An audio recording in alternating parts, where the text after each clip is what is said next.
안녕하세요, 구독자 여러분. 저는 집에서는 말괄량이 며느리를, 밖에서는 호랑이 같은 성격의 법조인을 맡고 있는 두 얼굴의 매력을 가진 채널의 열혈 애청자입니다. 제 사연을 들으시는 구독자 여러분께서는 세상에서 제일 비열한 사람이 뭐라고 생각하시나요? 저는 강약 약강이라고 생각해요. 요즘 젊은 세대들이 이렇게 강약 약강으로 줄여서 말한다던데, 강한 사람한테는 간이고 쓸개고 빼줄 것처럼 설설 기었다가 자기보다 약한 사람한테는 언제 그랬냐는 듯이 태도를 돌변하고 강한 척을 하는 그런 비열한 인간들을 보고 줄여서 강약 약강이라고 한다네요. 제가 오늘 제보할 사연이 바로 그런 내용입니다. 그렇게 상대방을 간 봐가면서 처세를 바꾸는 게 얼마나 없어 보이는지, 또 그렇게 살면 어떤 벌을 받는지 저에게 한방 당한 그 사람도, 또 사연을 듣고 있는 구독자분들도 꼭 알았으면 해서요. 전 정말 비열한 것을 싫어합니다.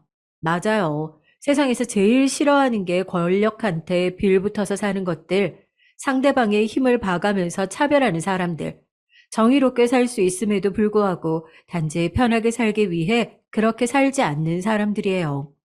그런데 부끄럽게도 제가 그런 사람들을 그렇게 미워하고 싫어하고 욕을 하는 이유는 제가 어렸을 적에 그렇게 살았기 때문인 것 같다는 생각을 어렴풋이 합니다. 저는 시골의 성당 안에 있는 작은 보육원 출신이에요. 출신이라는 단어를 붙이는 게 좀 이상하기도 한데, 어렸을 적 기억이 하나도 남아있지 않지만 제가 한 4, 5살쯤 되었을 때였을까요?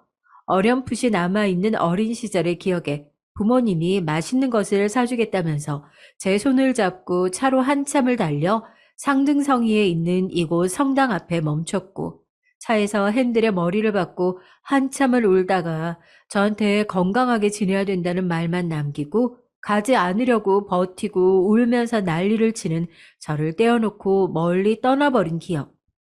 아주 어린 시절의 일이지만 그 기억만큼은 마치 어제 일처럼 생생하게 나네요. 그런 사연 덕에 저는 어렸을 적부터 부모님의 손길 대신 수녀님들의 손길을 받으면서 길러졌습니다. 이름 대신 루시아라는 세례명으로 부르면서 말이에요. 아무리 그래도 부모님의 자리를 대신할 수는 없었겠지만 사랑이 넘치는 수녀님들 밑에서 그래도 불행하지 않았던 유년 시절을 보냈다고 자부합니다. 그런데 그런 수녀님들의 넘치는 애정과 달리 어린 시절에 저는 부모님이 나를 버렸다는 사실에 대한 뿌리 깊은 미움으로 늘 악에 받쳐 있었던 것 같아요. 수녀님, 애가 또 저 때렸어요. 보육원에서 일어나는 말썽의 중심에는 항상 제가 있었죠. 그날도 저보다 키가 한 뼘이나 큰 친구를 밀쳐서 빽빽 우는 소리가 가득하고 수녀님은 한숨을 쉬면서 저를 불렀습니다. 루시아, 이리 와보세요. 저를 미사실로 부른 수녀님께서는 따끔한 회초리 대신 정말 무언가를 잘 해야만 받을 수 있는 달콤한 사탕을 제 손에 한가득 쥐어주시고 저를 무릎에 앉혀놓고 머리를 빗어주면서 물어보셨습니다. 루시아, 대체 왜 그랬니? 친구를 때리면 안 된다고, 사이좋게 지내야 한다고 얘기했잖아. 수녀님, 우리 엄마 아빠가 정말 나 버린 거예요? 아니야. 여기 있는 친구들 중에 누가 버린 친구는 단 한 명도 없어. 사람이 사람을 어떻게 버리니? 그렇죠? 맞죠? 그런데 제가 나한테 그랬어요. 우리 엄마 아빠가 절대 나 데리러 올 일 없다고요. 제가 수녀님이 우리 엄마 아빠 돈 벌러 가셨다고 했다고 하니까 그거 수녀님이 우리 못 도망가게 하려고 하는 거짓말이래요. 수녀님, 진짜 거짓말이에요? 우리 엄마 아빠가 나 버린 거 아니에요. 아무 말씀도 하지 못하시고 난처해하면서 제 머리를 말없이 쓰다듬어 주시던 수녀님의 품 안에 안겨서 엉엉 울었습니다. 제 유년 시절은 그야말로 울보였네요. 뭐가 항상 그렇게 억울하고 괴로웠는지 웃었던 날보다는 혼자 숨을 죽여 울던 날들이 더 많았던 것 같아요. 학교에 입학하고 나서는 더했습니다. 초등학교는 그렇다 치더라도 중학교에 올라가고 나니 다른 사람들과의 격차가 더욱 실감이 나고 크게 느껴지더라고요. 그때 부모님의 빈자리라는 것을 처음으로 느꼈던 것 같습니다. 특히 저는 학교 시간과 비 오는 날이 그렇게 부러웠던 것 같아요. 제 자식이 비라도 조금 맞을까봐 학교 시간이 되지도 않았는데 우산을 챙겨 교문 앞에 기다리는 부모님이 저에겐 없었으니까요. 다른 아이들이 부모님이 태우러 온 차를 타고 학원에 갈 때는 보육원으로 빨리 돌아가기 싫어서 그렇게 집 밖을 많이 배회했습니다. 야, 오늘 저녁에 저기 옆에 고등학교 알지? 거기서 선배들이랑 같이 놀기로 했는데, 너도 갈래? 난 됐어. 너네끼리 가. 쫄아서 그러는 거 아니야. 나 원래 낯가리잖아. 처음 만나는 사람들이랑 그렇게 어울리고 싶지 않아.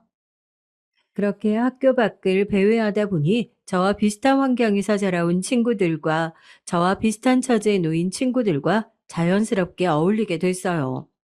한 가지 문제점이 있다면 그렇게 어울린 친구들이 소위 말하는 불량 학생들, 질 나쁜 친구들이라는 게 대부분이었지만 말이에요. 그 당시에는 제가 나쁜 짓을 하면서도 이게 나쁜 짓이다라는 의식 자체가 별로 없었던 것 같아요. 친구들도 다 하니까 당연히 나도 해야 하는 일 정도? 마음을 터놓는 제대로 된 친구들도 사귀지 못할 때였으니까 그냥 그 무리에서라도 따돌림 당하고 싶지 않은 마음이 컸던 것 같습니다. 부끄러운 이야기지만 유튜브 사연이니까 이제야 밝혀요. 그 친구들과 어울려 다니면서 경찰서도 몇 번 드나들었던 것 같아요.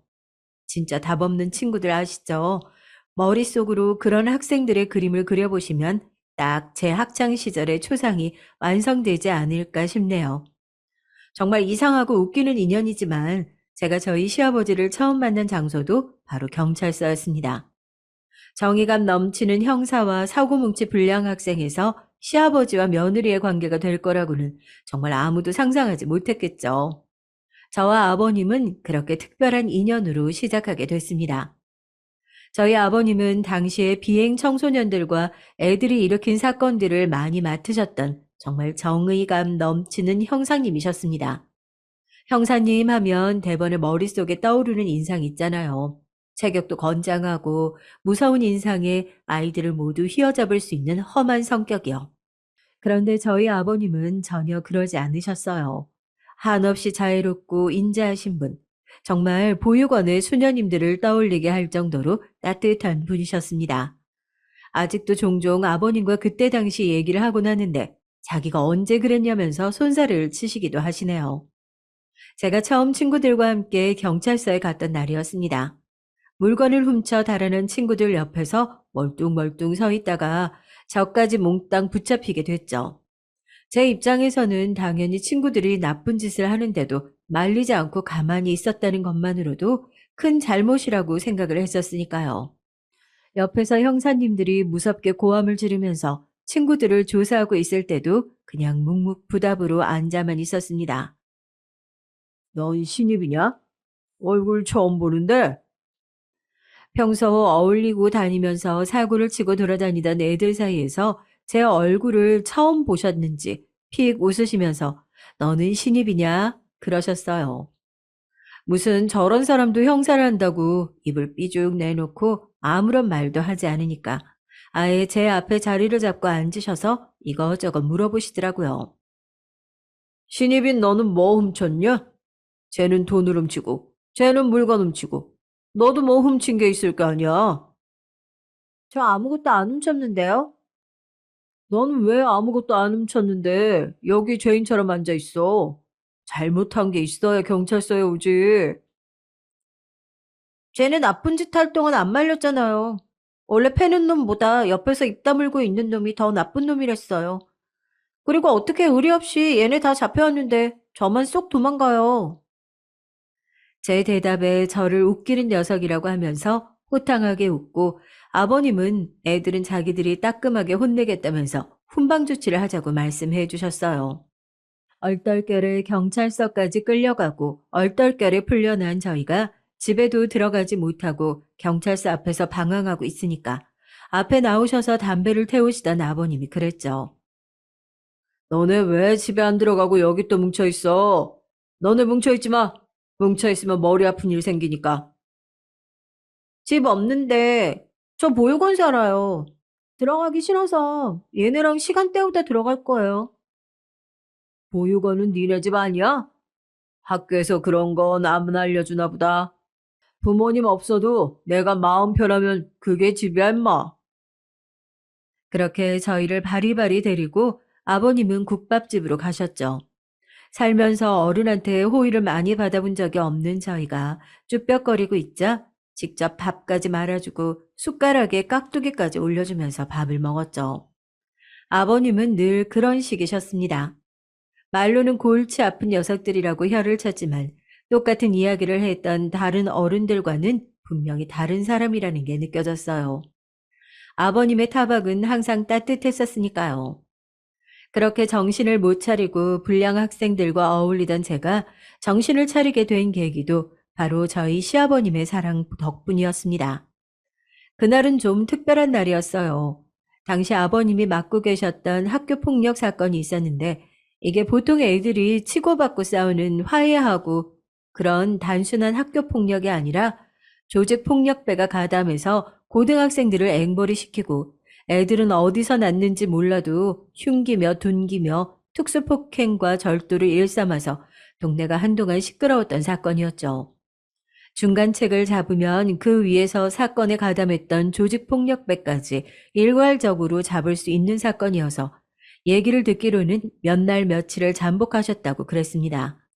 그래서 그런지 요 근래에 경찰서에 가면 항상 피곤하고 버석하게 마른 얼굴로 앉아 계셨거든요. 그런데 그런 정성이 통했는지 중간책이었던 학생들을 잡게 됐으니 얼마나 기쁘셨겠어요. 그런데 하필이면 그 사건의 목격자가 저와 제 친구들 무리였죠. 그날은 저희가 사고를 쳐서가 아니라 목격자 진술을 하기 위해서 경찰서를 찾아갔는데 하필이면 그 가해자가 저희와도 안면이 있는 동네 고등학교 선배였거든요. 어지간히 무서운 선배가 아니고서는 목격자 진술도 술술 했을 텐데 선배들 사이에서도 쟤는 정말 미친 사람이다. 정신 나간 사람이니까 어지간해선 절대 건들지 말아라. 이렇게 정평이 나 있는 사람이었거든요. 저희가 어떻게 그 사람이 범인이라고 진술을 하겠어요. 너네 분명히 얼굴 봤다고 하지 않았어. 봐, 잘 봐봐. 애들 맞아? 너네 지금 뭐 해코지라도 당할까봐 겁먹고 제대로 얘기를 못하는 것 같은데 그런 걱정할 필요 없다. 어? 제대로 처벌받고 나면 너희한테 해를 가할 일은 절대 없으니까 얼른 제대로 얼굴 보고 얘기해봐. 경찰서 안에 사람은 바글바글 했는데 저희는 그야말로 꿀먹은 벙어리였죠. 결국 우리 중 그 누구도 내가 봤는데 저 사람이 범인이 맞다 이 소리를 한마디도 하지 못했습니다. 안타까워하는 아버님의 표정에 미안한 마음이 가득했죠. 제가 용기 내서 말 한마디만 꺼냈으면 될 텐데 괜히 저 때문에 허탕을 치신 것 같고요. 괜히 미안한 마음이 밀려와서 경찰서를 나와 화단 구석에 쪼그리고 앉아 훌쩍거리고 있는데 누가 쓱 와서 코 좀 풀라고 두루마리 휴지를 툭 건네요. 저희 아버님이셨죠. 아버님은 그렇게 그동안의 노고가 수포로 돌아갔는데도 타박하거나 싫은 소리 한마디를 하지 않으시고 또 말없이 제 손을 잡고 식당으로 가셨습니다. 나도 다 안다. 왜 말 못하는지. 네가 무슨 심정으로 거기 화단에 쪼그려 앉아서 우는지도 다 알아. 왜 뭐 원망스럽지 않겠어. 그동안 그렇게 잠도 못 자가면서 개고생을 했는데. 그런데 입장 바꿔서 생각하니까 나 같아도 말 못했을 것 같다. 너 내가 왜 형사 된 줄 아냐? 왜 형사가 되셨는데요? 내가 국민학생일 당시부터 학창 시절 내내 나를 죽어라 괴롭히던 놈이 하나 있었거든. 나를 그렇게 악랄하게 괴롭혔으니까 살면서 걔가 언젠가 나쁜 짓을 해도 크게 할 거란 생각이 들더라고. 내가 그때 그놈 멋들어지게 잡으려고 형사가 됐어. 그런데 인생이 그렇더라. 태어날 때부터 금수저였던 놈은 죽어도 못 이기더라고. 지금 걔가 뭐냐면, 어? 대단한 기업 회장이야. 죽어라고 노력했는데도 태어나 보니까 지 아버지가 기업 회장이라서 그렇게 됐지. 그놈은 사고 쳐서 잡혀와도 전화 한 통이면 쇠창살이 열쇠가 달려요. 지가 들어오고 싶을 때 들어왔다가 나가고 싶을 때 나갔다가 그래도 나는 그런 놈들은 어떻게든 벌 받을 거라고 생각한다. 너 분명 그거 알아야 돼. 강한 사람한테 더 강하고 약한 사람한테 나도 약하게 대하는 게 진짜 멋있는 사람이야. 그 얘기를 듣고 나니 미안한 마음이 더욱 밀려오더라고요. 그날 아버님과 정말 많은 이야기를 했던 것 같아요. 내가 보기엔 저렇게 무서운 형사도 괴롭힘을 당했었구나 하는 마음, 연민, 어쩐지 느껴지는 동질감. 저는 아마 그때부터 이런 사람과 가족이 되면 참 행복하겠다라는 생각을 했던 것 같습니다. 미안한 마음이 밀려와서 뚝배기에 숟가락만 담궈놓고 또 바보같이 엉엉 소리를 내면서 울었어요. 더러워 죽겠다면서 아버님은 웃으면서 휴지를 건네주셨고요. 그때부터 제가 정신을 차리기 시작했던 것 같아요. 그때 국밥집에서 제 롤모델이 생겼거든요. 저희 아버님이요. 그때부터 죽어라 공부를 시작했습니다. 학교가 끝나면 보육원으로 달려가서 잠들기 직전까지 책상에 엉덩이를 붙이고 있었어요. 남들보다 많이 늦게 시작한 공부였으니까 그만큼 배로 노력해야 된다는 생각이 있었거든요. 학원을 못 다니니까 모르는 문제가 있으면 교무실 앞에 죽치고 있다가 선생님 입에서 귀찮으니 제발 좀 가라는 이야기가 나올 때까지 쫓아다녔어요. 그렇게 죽어라 공부해서 시험을 보고 매번 등수가 올라가고 성적표를 들고 나서 제일 먼저 뛰어갔던 건 수녀님도 아닌 경찰서에 있는 아버님이었습니다. 형사님, 저 성적표 나왔어요. 자, 보자. 너 이놈의 자식이 이제 진짜 정신 차렸구나. 박경사, 이리 좀 와봐봐. 얘가 전교 5등을 했다네. 야, 참나. 우리 집에 있는 아들놈이 너만큼만 공부했어도 나는 3일에 한 번씩 동네 잔치를 했겠다. 봐봐, 하면 된다니까. 자, 우리 오늘 일 끝나고 저기 앞에 있는 중국집 한번 가자. 우리 딸내미가 전교 5등을 했는데 내가 한턱 쏴야지. 그렇게 자기 일처럼 기뻐해 주시고 정말 저에게도 감히 아빠가 생긴 것 같은 기분이 들더라고요. 너무 행복했습니다. 그 당시에 공부를 잘해서 성공하고 싶은 마음도 있었는데 아버님에게 칭찬받고 싶은 마음이 더 컸었던 것 같아요. 제가 중학교, 고등학교 졸업식에서 그 당시에는 진짜 가족은 아니었지만 시어머니, 시아버지, 남편이 빠지지 않고 다 있었습니다.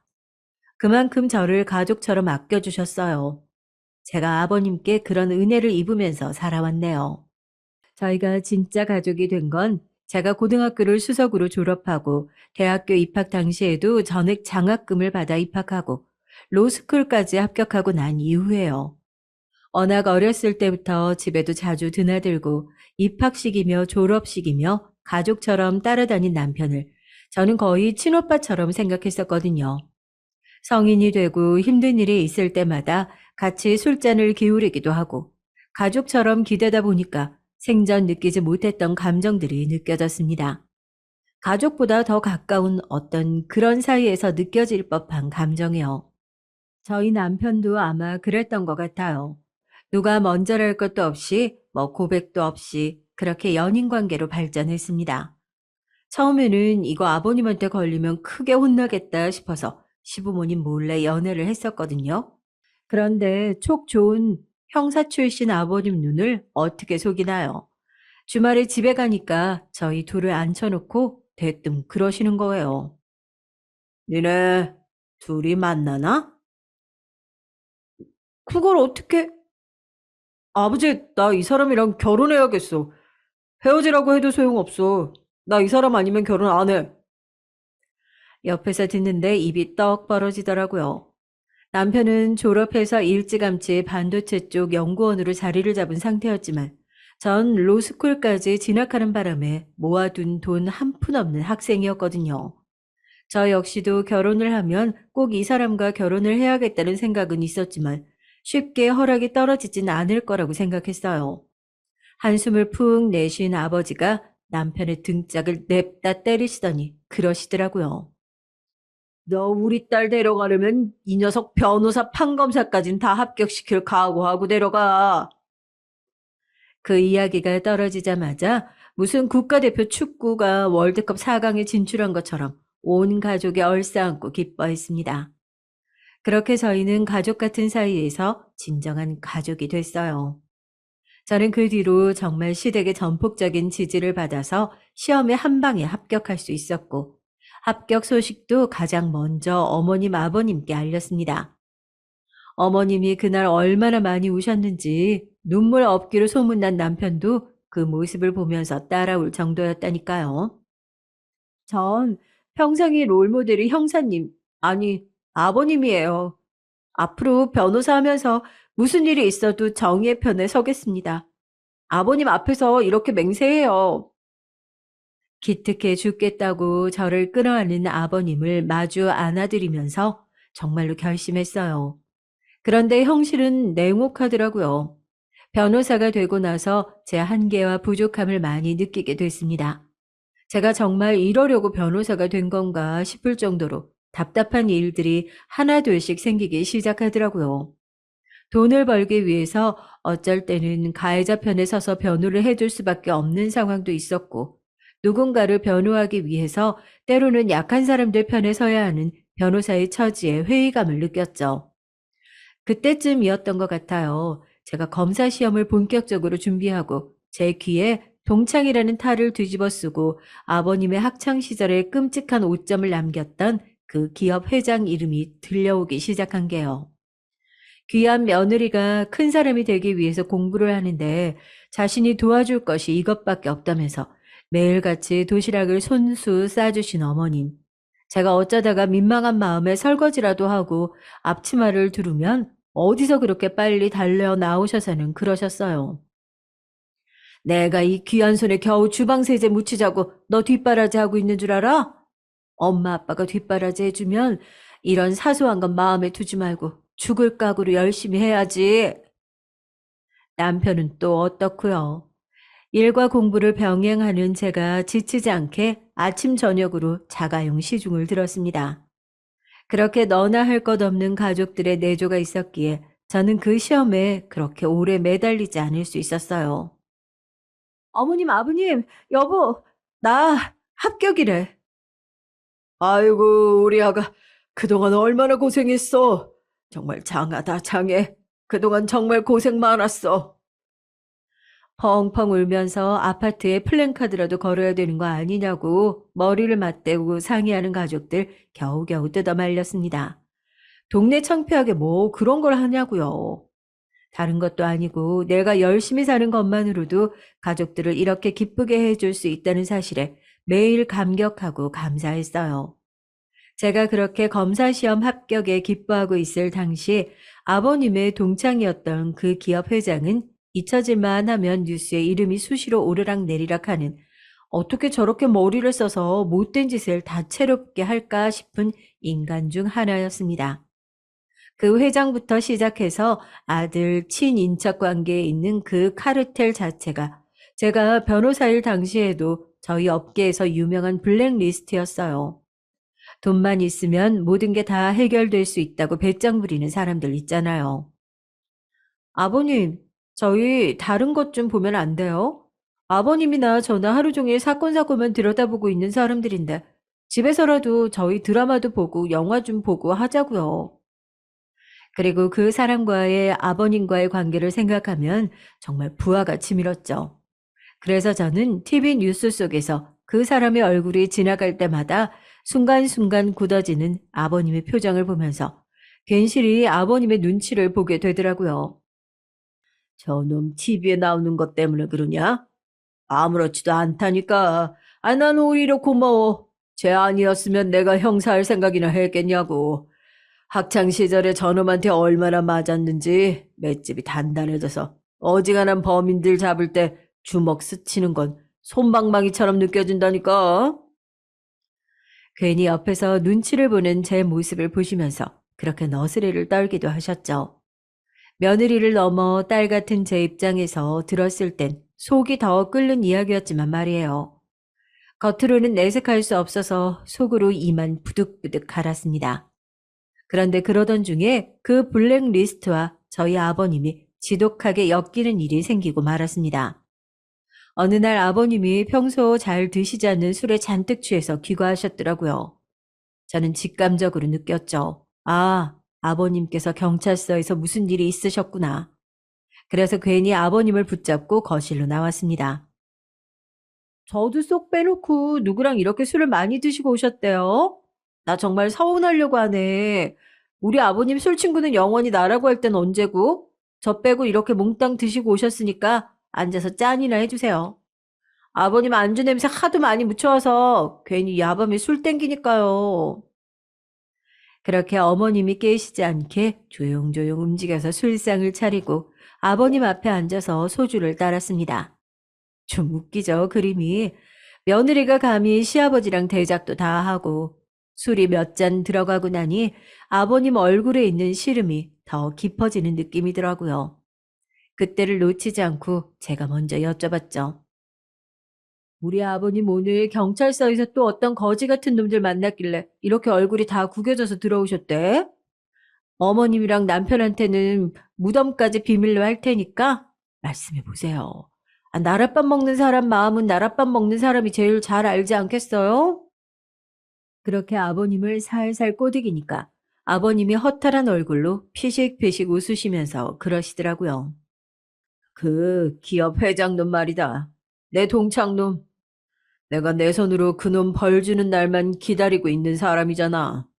그런데 그놈은 아니고 그놈 아들이 오늘 경찰서로 왔었다. 그것도 아주 잠깐이지만 말이야. 아버님의 이야기를 옮기자면 그래요. 음주운전 뺑소니 사고라고 신고를 받고 급하게 현장에 나가셨대요, 오늘. 현장에 가보니까 상황이 말도 못할 정도로 처참했다고 하더라고요. 사고를 낸 운전자는 얼마나 술에 취한 건지 차 근처에서 술 냄새가 진동할 정도였고 이미 사고 현장에서 오토바이를 들이받고도 차를 제대로 멈추지 못해서 오토바이를 밟고 지나가 가로등이며 신호 제역이며 참 다양하게도 박아놨다고요. 사고 피해자는 어떻게 됐어? 병원으로 옮겼어? 병원으로 옮겼는데 이미 옮기는 도중에 사망했다고 하더라. 배달일에서 겨우 밥벌이하는 배달부라고 하던데. 너 오기 전에 한바탕 애 엄마가 애 안고 와서 오열하고 거기도 지금 기절해서 병원 실려가고 있다. 애가 이제 돌 막 지난 것 같던데 어쩜 좋냐? 아버님이 형사 일을 하시면서 음주 뺑소니를 몇 번이나 보셨겠어요.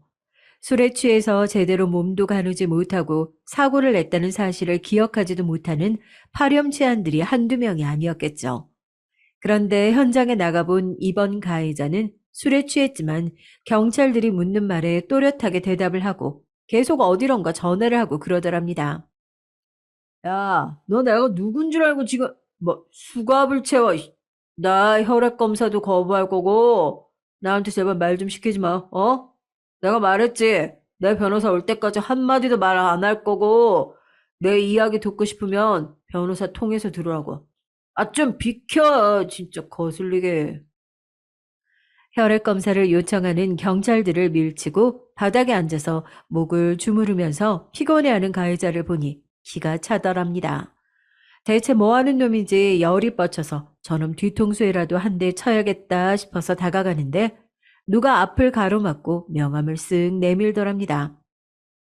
안녕하세요. 땡땡기업 법무팀장입니다. 앞으로 진행할 진술 등은 법률 대리인인 저를 통해서 전달 부탁드립니다. 무슨 일이실까요? 명함에 박혀 있는 땡땡기업의 글자를 본 순간 아버님은 직감하셨답니다.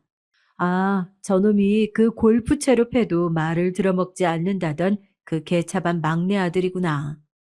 도로가에 앉아서 찬물 좀 가져오라면서 소리를 빽빽 지르고 있는 망나니는 사고를 내놓고도 미안한 기색이 하나 없고 그 망나니에게 불려온 법무팀이며 너댓 명이나 되는 변호사들만 고개를 조아리고 있는 상황이 기가 막히셨답니다. 듣는 저도 열받아서 몇 번이고 소주를 입에 털어 넣었으니까요.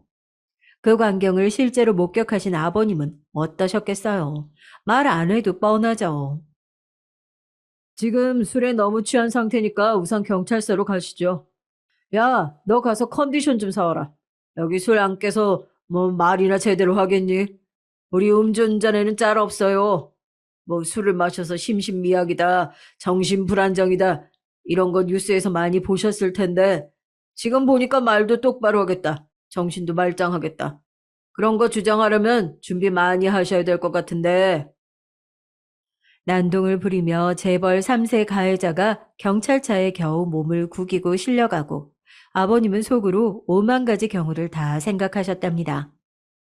아들을 엮어서 그 기업을 쳐야 하나, 혈액 검사를 빨리 해야 하는데 아무래도 눈동자가 풀려 있고 말은 또 똑바로 하는데 어딘가 어눌한 게 아무리 생각해도 그냥 일반적인 술을 마신 것 같진 않은데 그런 생각을 막 하셨대요. 그런데 경찰서에 도착하고 나서 더욱 기가 막힌 상황이 펼쳐졌습니다. 경찰서 직원을 자기 수족 부리듯이 이거 해달라 저거 해달라 부리던 재벌 2세를 아버님이 더 이상 두고 볼 수 없어서 구치소에 집어넣었답니다. 물론 그쪽에서 데리고 온 법무팀장이며 로펌 변호사들은 그것도 꼴도 볼 수 없었는지 난리가 났고요.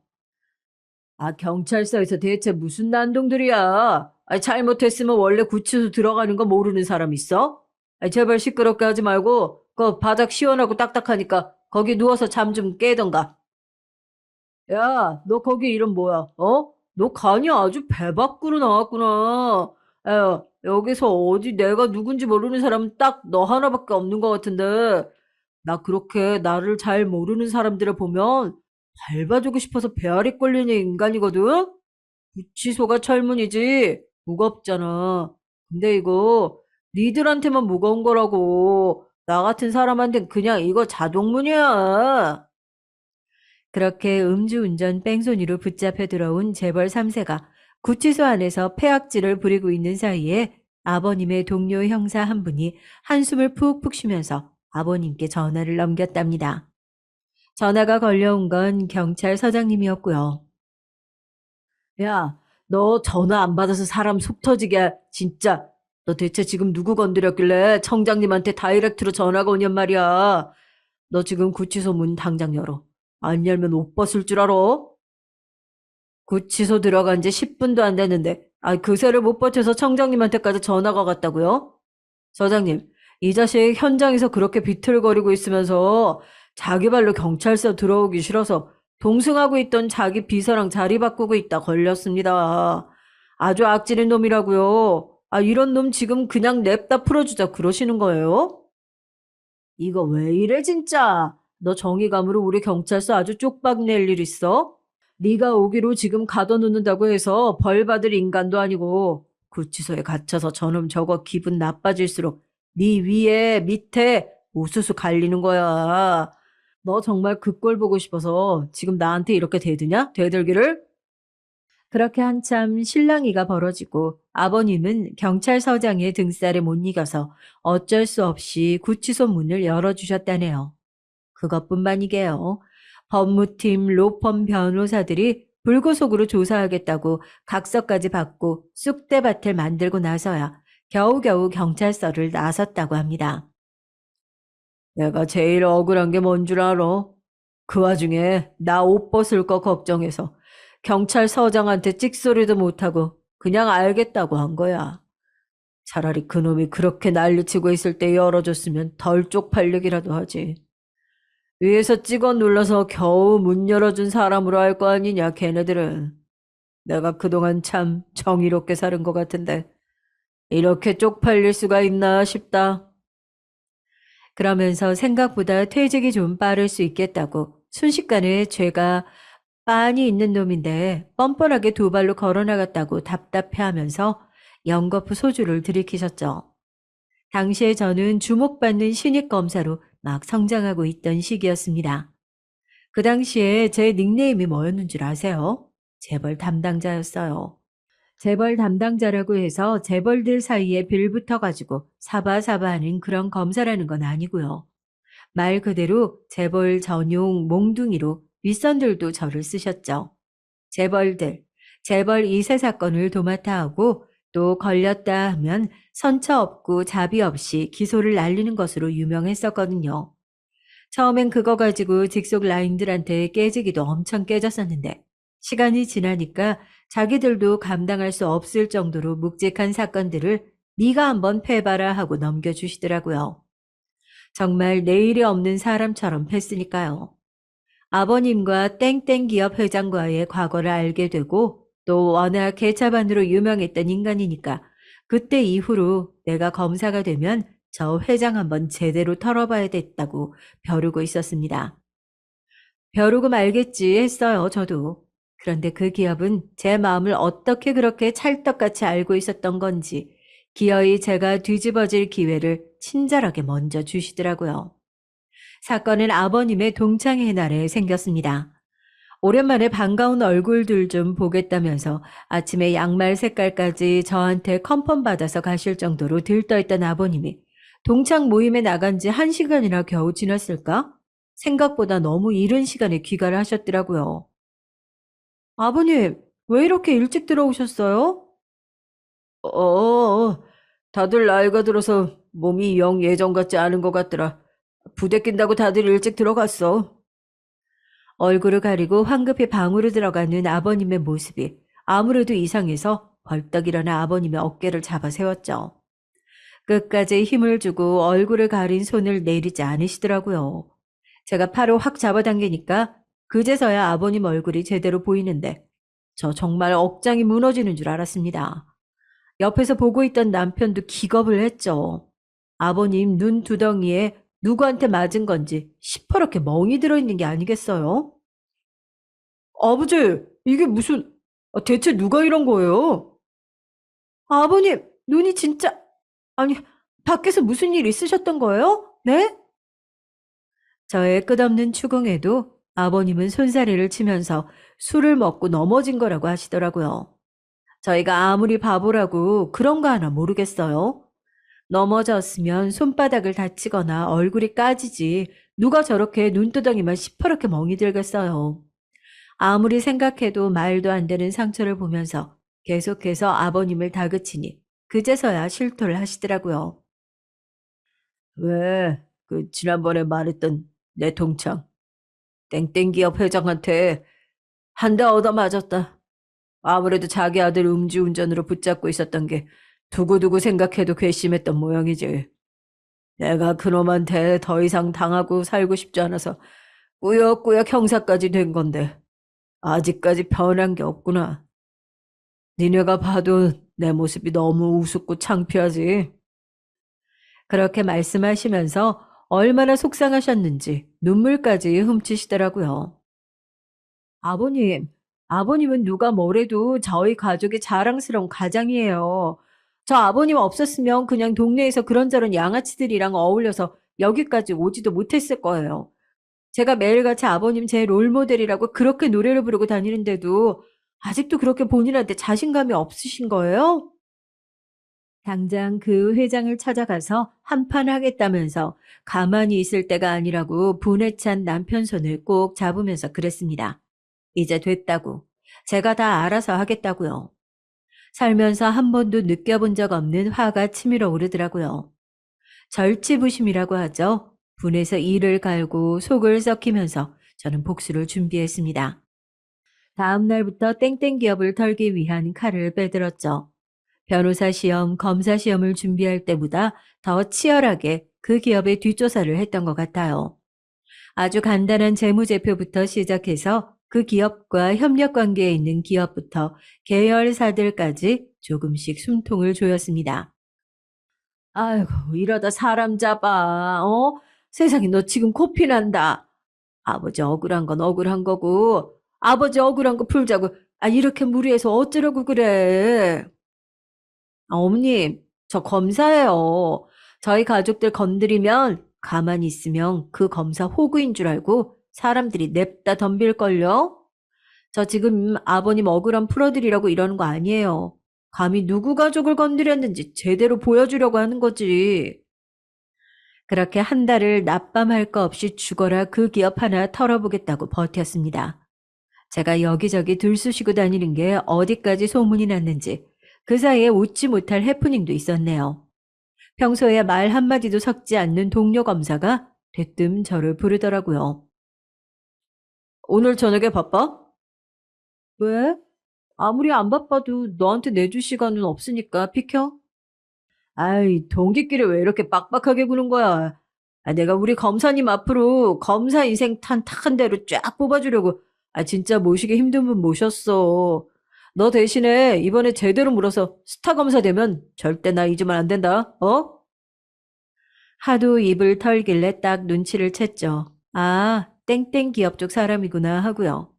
그 기업이 딱 보아하니 저를 돈으로 회유하고 싶어서 제 동기까지 들먹이며 이 유난을 떠나 그 낯짝 한번 보자 하고 식사 자리로 갔습니다.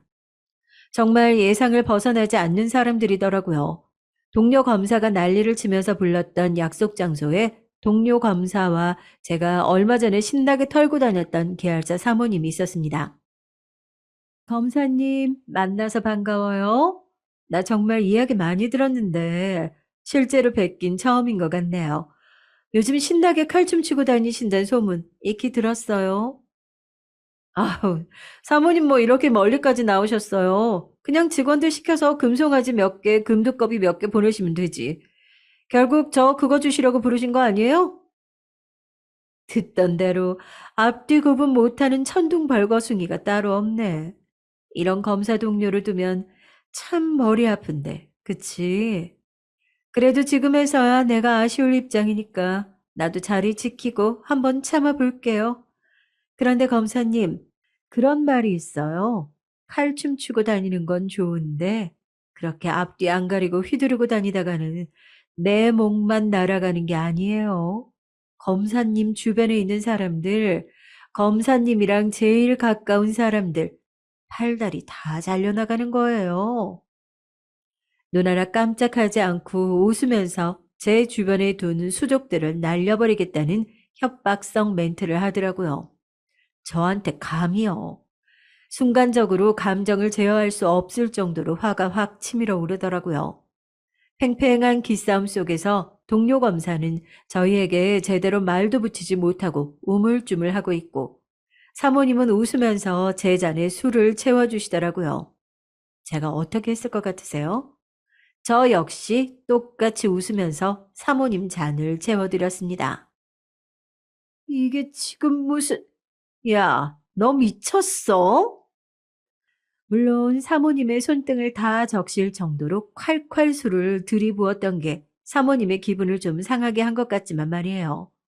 동료 검사는 당황해서 사모님 옆에 찰싹부터 옷을 닦고 난리가 났더라고요. 얼굴이 새빨개져서 자리를 박차고 일어나 저에게 손가락질을 하는 사모님을 올려다보면서 크게 비웃어줬습니다. 아직 그 소식 못 들으셨나 봐요. 저 완전 또라이라고. 어떻게 해요, 사모님?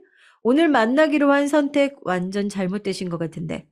전 제 팔, 제 다리가 다 잘리는 한이 있어도 칼을 한번 뽑았으면 뭐라도 꼭 썰어야 되는 사람이거든요. 오늘 저만 안 불렀어도 사모님 팔 한쪽, 다리 한쪽은 멀쩡했을 것 같은데.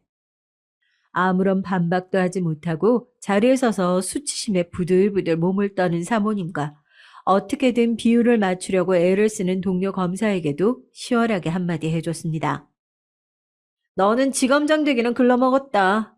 저런 금송아지, 금두꺼비 열심히 모아서 차라리 자영업을 해. 너 지금 금동아줄인 줄 알고 쥐고 있는 그 줄들 다 썩은 동아줄이야, 등신아. 그리고 나는 내 앞에서 썩은 게 왔다 갔다 하면 절대 그거 그냥 못 놔두고 보거든. 내가 무슨 수를 써서라도 그 동아줄 다 잘라버릴 거니까. 너도 바닥으로 처박히기 싫으면 얼른 줄 골라서 다시 잡아라. 그리고 나서 가게를 유유히 빠져나왔습니다. 악에 받쳐 있는 저를 회유하는 방법이 기껏 돈이라니. 여러 명이서 머리를 맞대고 짜낸 아이디어 치고 너무 허접하고 구려서 웃음밖에 안 나오더군요. 이제 본보기를 보여줬으니까 제대로 머리를 칠 차례겠죠. 저는 다음날 그동안 밤을 새가면서 준비했던 기소 준비 자료들을 서류 봉투에 몽땅 챙겨서 땡땡 기업으로 찾아갔습니다.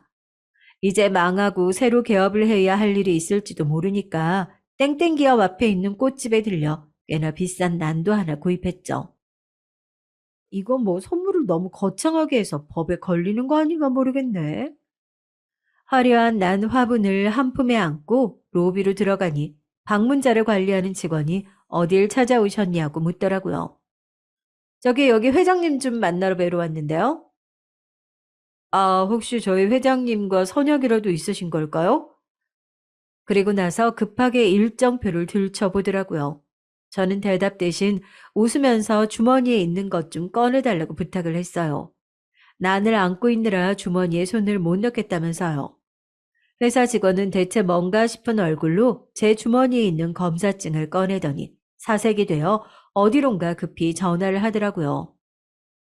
저 회장님, 지금 로비에 그때 말씀하신 그 검사님께서 와 계시는데요. 네네. 네, 알겠습니다. 회장님께서 직접 내려오실 테니 잠시만 기다려달라는 직원의 이야기에 이 영감탱이도 어지간히 캥기는 게 많은가 보다 했죠. 조금 더 기다리니 저 끝에서 정말 꽁지가 빠져라 뛰어오는 회장님이 보이더라고요. 저를 보자마자 90도 고개를 숙여서 손을 내밀고 인사를 하는데 그 모습조차 왜 이렇게 없어 보이는지요. 이런 사람한테 저희 아버님이 당했다고 생각하니 또 속이 끓어서 그대로 화분을 들어 이 인간 머리를 후려칠까 100번도 넘게 고민했던 것 같아요. 아이고, 검사님께서 연락도 없이 어쩐 일로. 아니, 미리 연락을 주셨으면 제가 준비라도 했을 텐데요. 제가 미리 연락하고 오는 걸 싫어하거든요. 특히 대기업 회장님들이랑 약속 좀 미리 잡아놓으면 그 전에 저 온다고 어떻게 사무실을 들쑤시고 뭘 숨기고 난리를 쳐대는 통에 제가 뭐 들어가서 털 게 있어야 서로 재밌지 않겠어요? 그나저나 회장님은 저한테 서프라이즈로 주실 게 엄청 많으신가 보다. 숨 좀 천천히 쉬세요. 엄청 뛰어오셨나 보네. 이러지 마시고 회장실로 올라가서 마저 이야기 좀 하시죠. 로비라 보는 눈도 많은데. 그렇게 회장님을 따라 회장실로 올라갔습니다. 난 화분을 흔들면서 정말 콧노래가 절로 나오더군요. 저에게 차를 내밀면서 자리를 권하는 회장님을 비웃어주면서 저는 준비한 난 화분을 테이블에 쾅 하고 내려놨습니다. 요란하게 화분 깨지는 소리가 나고 테이블이며 바닥은 화분이 떨어진 흙으로 난리가 났죠. 지금 이게 무슨 무슨? 아우, 저희 시간 낭비 하지 말자고요. 저 회장님 따로 들어온 거예요. 그러니까 뭐가 됐든 간에 싸구려 방식으로 저 회유할 생각 마시라고 미리 경고해 드리는 거예요. 넌 내가 누군 줄 알고. 너 내가 전화 한 통 하면 바로 옷 벗어야 돼. 너 바로 윗선이 누구야? 어? 당장 말 안 해? 아니, 대기업 회장님들은 다 그래요? 정말 진부하기 짝이 없으시네. 그러는 회장님은 제가 누군지 모르세요? 저 재벌 담당으로 유명하잖아요. 기껏 머리 굴려서 생각해낸 협박이 너 윗선 누구야? 진짜 창피하지 않으세요? 저 윗선에서도 혀 내두르고 손 뗀 지 오래되셨어요. 그리고 우리 회장님은 이참에 교우 관계 좀 잘 정리하셔야 될 것 같아. 뭐야? 내가 설마 아무 준비도 안 하고 맨몸으로 뭘 축하하자고 화분 하나 들고 왔겠어요? 이미 윗선에서 컨펌 다 끝난 사안이야, 이거. 앞으로 너 때문에 몇 달 동안 야근할 생각하니까 골치가 아프다, 골치가 아파. 그리고 준비했던 기소 서류들을 테이블 위에 펼쳐서 보여줬죠. 그제서야 상황 판단이 된 건지 무릎을 꿇고 앉아 빌기 시작하더군요. 강한 사람한텐 약하고 약한 사람한텐 강한 전형적인 비열한 인간. 예상했던 모습을 그대로 보여주니 정말 정남이가 떨어졌습니다. 검사님, 한 번만 봐주세요. 아유, 이번 한 번만 눈 감아주시면 검사님 원하는 길은 뭐가 됐든 갈 수 있게 제가 잘 닦아놓겠습니다. 아이, 저 아들한테 승계가 얼마 남지 않았어요. 그 아들 이 회사 잘 운전할 수 있겠어요? 뻑하면 음주운전에 술만 빨고 운전대를 잡은 건 아니던데. 난 벌써 내일 기사 제목 줄줄이 보이는데 회장님은 안 그러신가 보다. 회장님 혹시 박창식 씨라고 알아요? 되게 유능한 형사인데. 창식이 창식이 제 동창입니다. 아이, 그 녀석 이름이 왜 여기서?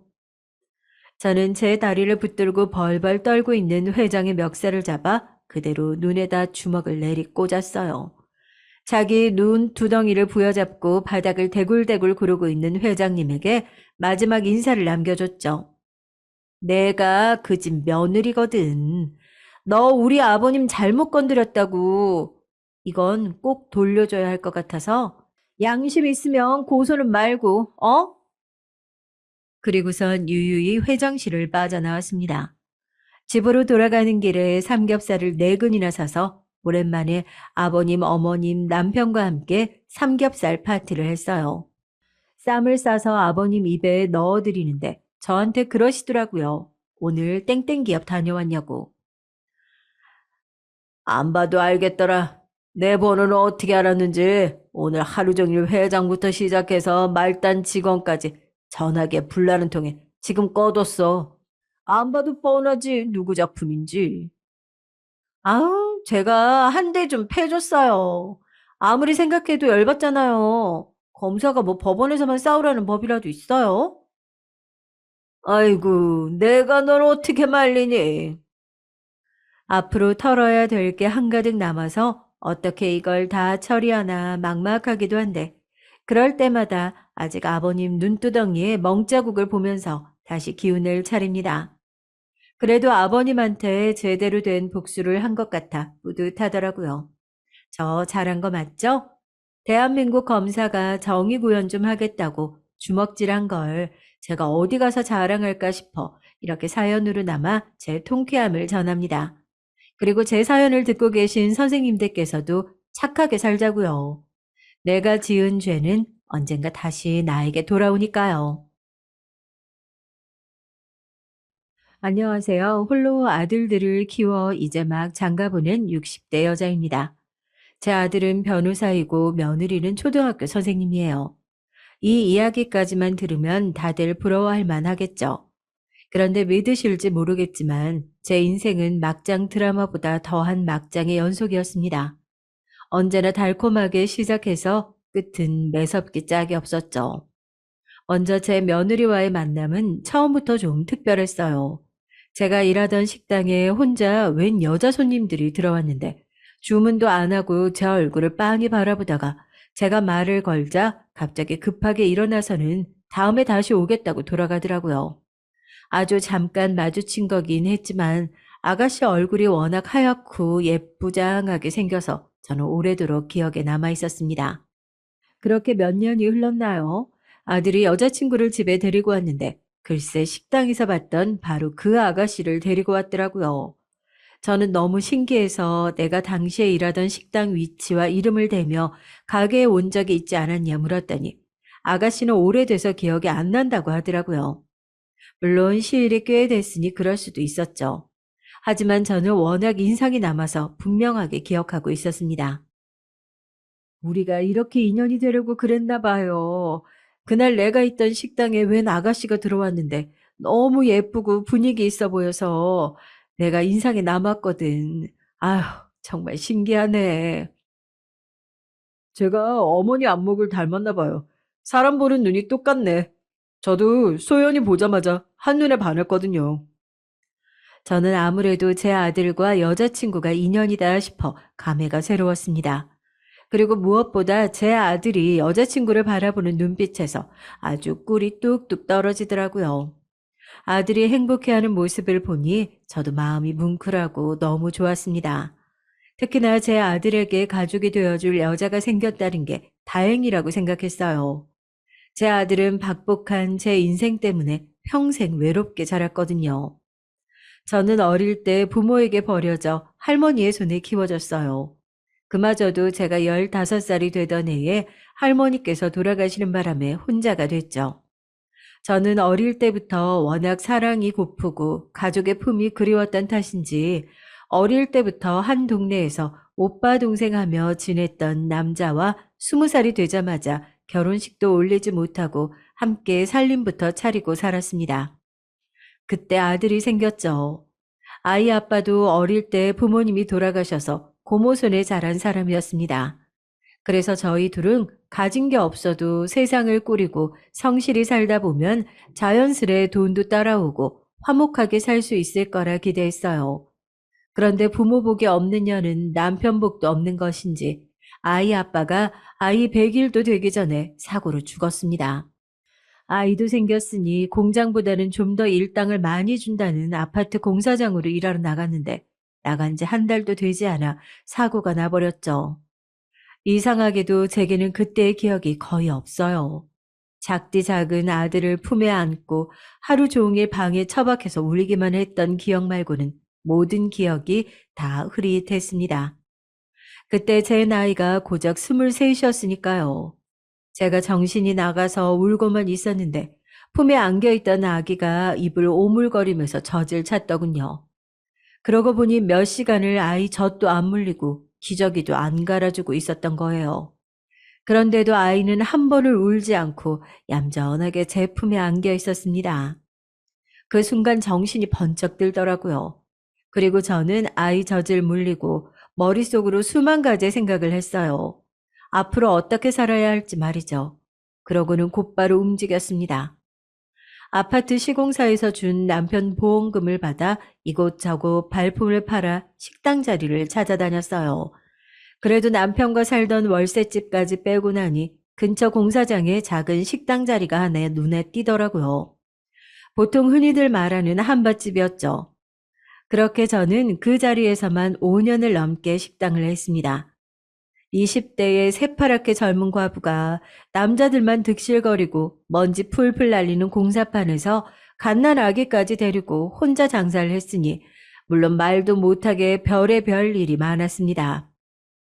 아이고, 젊은 여자가 겁도 없이 공사판에서 장사를 다 하고 대단하네.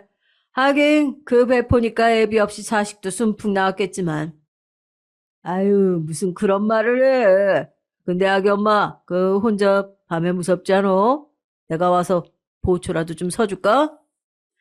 하루가 멀다 하고 대낮부터 술을 먹고 더러운 말들로 저를 농락하는 남자들의 그것도 모자라 돈 떼먹고 도망간 사람들도 많았죠. 그래서 동네의 파출소 순경들과도 친구 먹을 정도로 자주 보고 살았습니다. 그래도 그런 일들까지 다 견디며 억척같이 일한 덕분에 돈은 금방 모아 식당 근처에 작은 방도 하나 얻었어요. 그 전까지는 식당에 달린 작은 창고방에 아들과 둘이 살았거든요. 그렇게 집도 한 칸 생기고 아들도 좀 자라니 그제야 숨이 좀 쉬어지는 것 같았습니다. 그래서였을까요? 숨통이 좀 트이자마자 금방 딴 생각이 들더군요. 공사장을 드나드는 작은 임대 사업을 하던 남자가 있었는데 남자들 말로는 어릴 때부터 성실하게 일해서 자수성가해서 사업체도 꽤 크고 인물도 좋은 총각이라고 하더라고요. 그 남자도 가게에 워낙 단골이라 자주 식당에 왔었는데 제가 해준 반찬도 너무 좋아하고 제게 이런저런 고민까지도 이야기할 정도로 가까웠습니다. 평소 가게에 오는 남자 손님들과는 여러모로 달라서 저도 금방 마음을 열고 친하게 지냈죠. 정말 대단해요. 도와주는 사람 하나 없이 혼자 아이만 키워도 힘든데 아들도 똑똑하게 잘 키워내고 가게도 이렇게 씩씩하게 잘 해 나가다니요. 아유, 사람이 다 닥치면 하게 되어 있어요. 내가 낳은 내 자식인데 당연히 평생 책임지는 게 당연하죠. 언제나 가게에 올 때마다 제게 힘이 되는 말들도 많이 해주고 응원도 많이 해줬습니다. 그리고 원래도 아이들을 좋아한다면서 저희 아들과 과자도 자주 사다 주고 많이 예뻐해 주더라고요. 그런데 하루는 식당 쉬는 날이 언제냐고 물어보더니 아들이랑 매일 식당에만 있는 것 같다면서 하루 날 잡아 같이 교회로 놀러 가자고 하더라고요. 저는 안 그래도 식당 일 때문에 바빠서 애 데리고 꽃 구경 한번 못 가봤다고 했습니다. 그렇게 쉬는 날이면 한 번씩 교회로 함께 놀러 나가기도 하고 백화점에 가 저와 아들 옷도 사주고 했어요.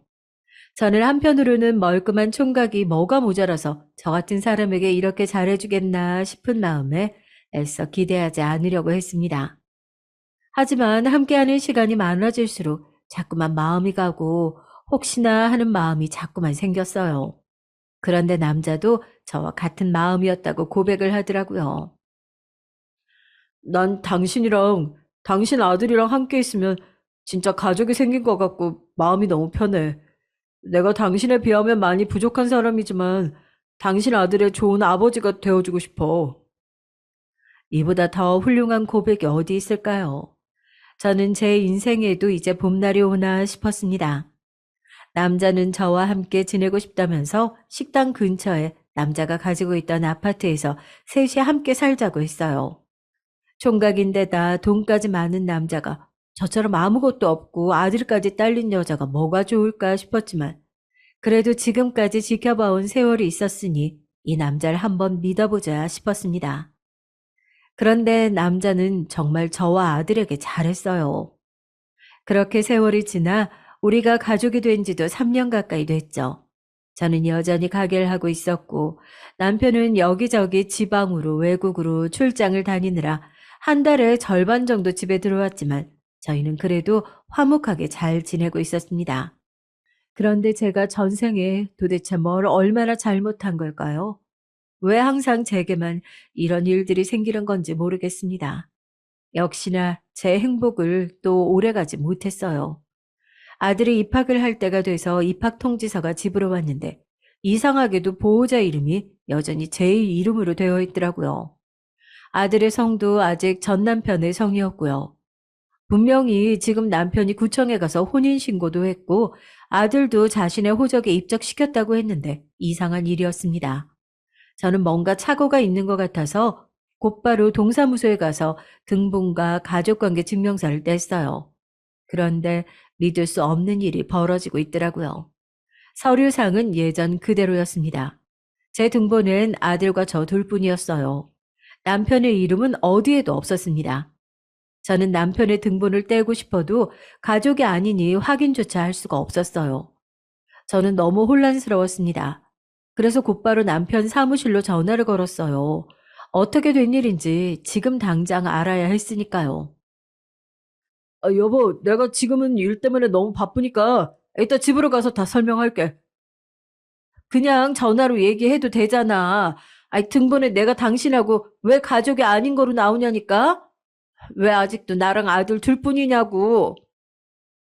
남편은 순간 너무 당황하더군요. 순간 쎄한 느낌이 들었습니다. 그리고 촉이 왔죠. 이 남자가 날 속였구나. 저는 아무리 생각해도 믿을 수가 없었습니다. 도대체 왜 남편이 저를 속인 건지 아무리 생각해도 답이 떠오르지 않았거든요. 그런데 그날 밤 집에 돌아온 남편은 상상도 하지 못했던 이야기를 제게 했어요. 남편은 저와 혼인신고를 하지 않았다네요. 아니, 혼인신고를 할 수 없었던 거죠. 이미 다른 사람과 혼인신고를 한 상태였으니까요. 제가 제 남편이라고 생각하며 3년 동안이나 함께 살았던 사람이 다름 아닌 유부남이었습니다. 처음 만났던 바로 그 순간부터 말이죠. 저처럼 흠이 있는 여자를 보듬어주고 사랑해준 남편을 저는 믿었어요. 사랑했습니다. 그런데 그날 제 손에 쥐어진 등본과 가족관계 증명서, 그 몇 장의 종이가 제 마음을 산산이 무너지게 만들더군요. 미안해, 여보. 처음부터 속이려고 했던 건 아니었어. 어떻게든 이혼하려고 했는데 그 여자한테 아기가 생겼어. 도저히 헤어질 수가 없었어. 아이? 아이가 있다고? 아니, 우리 아들 말고 당신한테 다른 자식이 있다는 거야? 어떻게 버젓이 자식까지 두고 이런 짓을 할 수가 있어?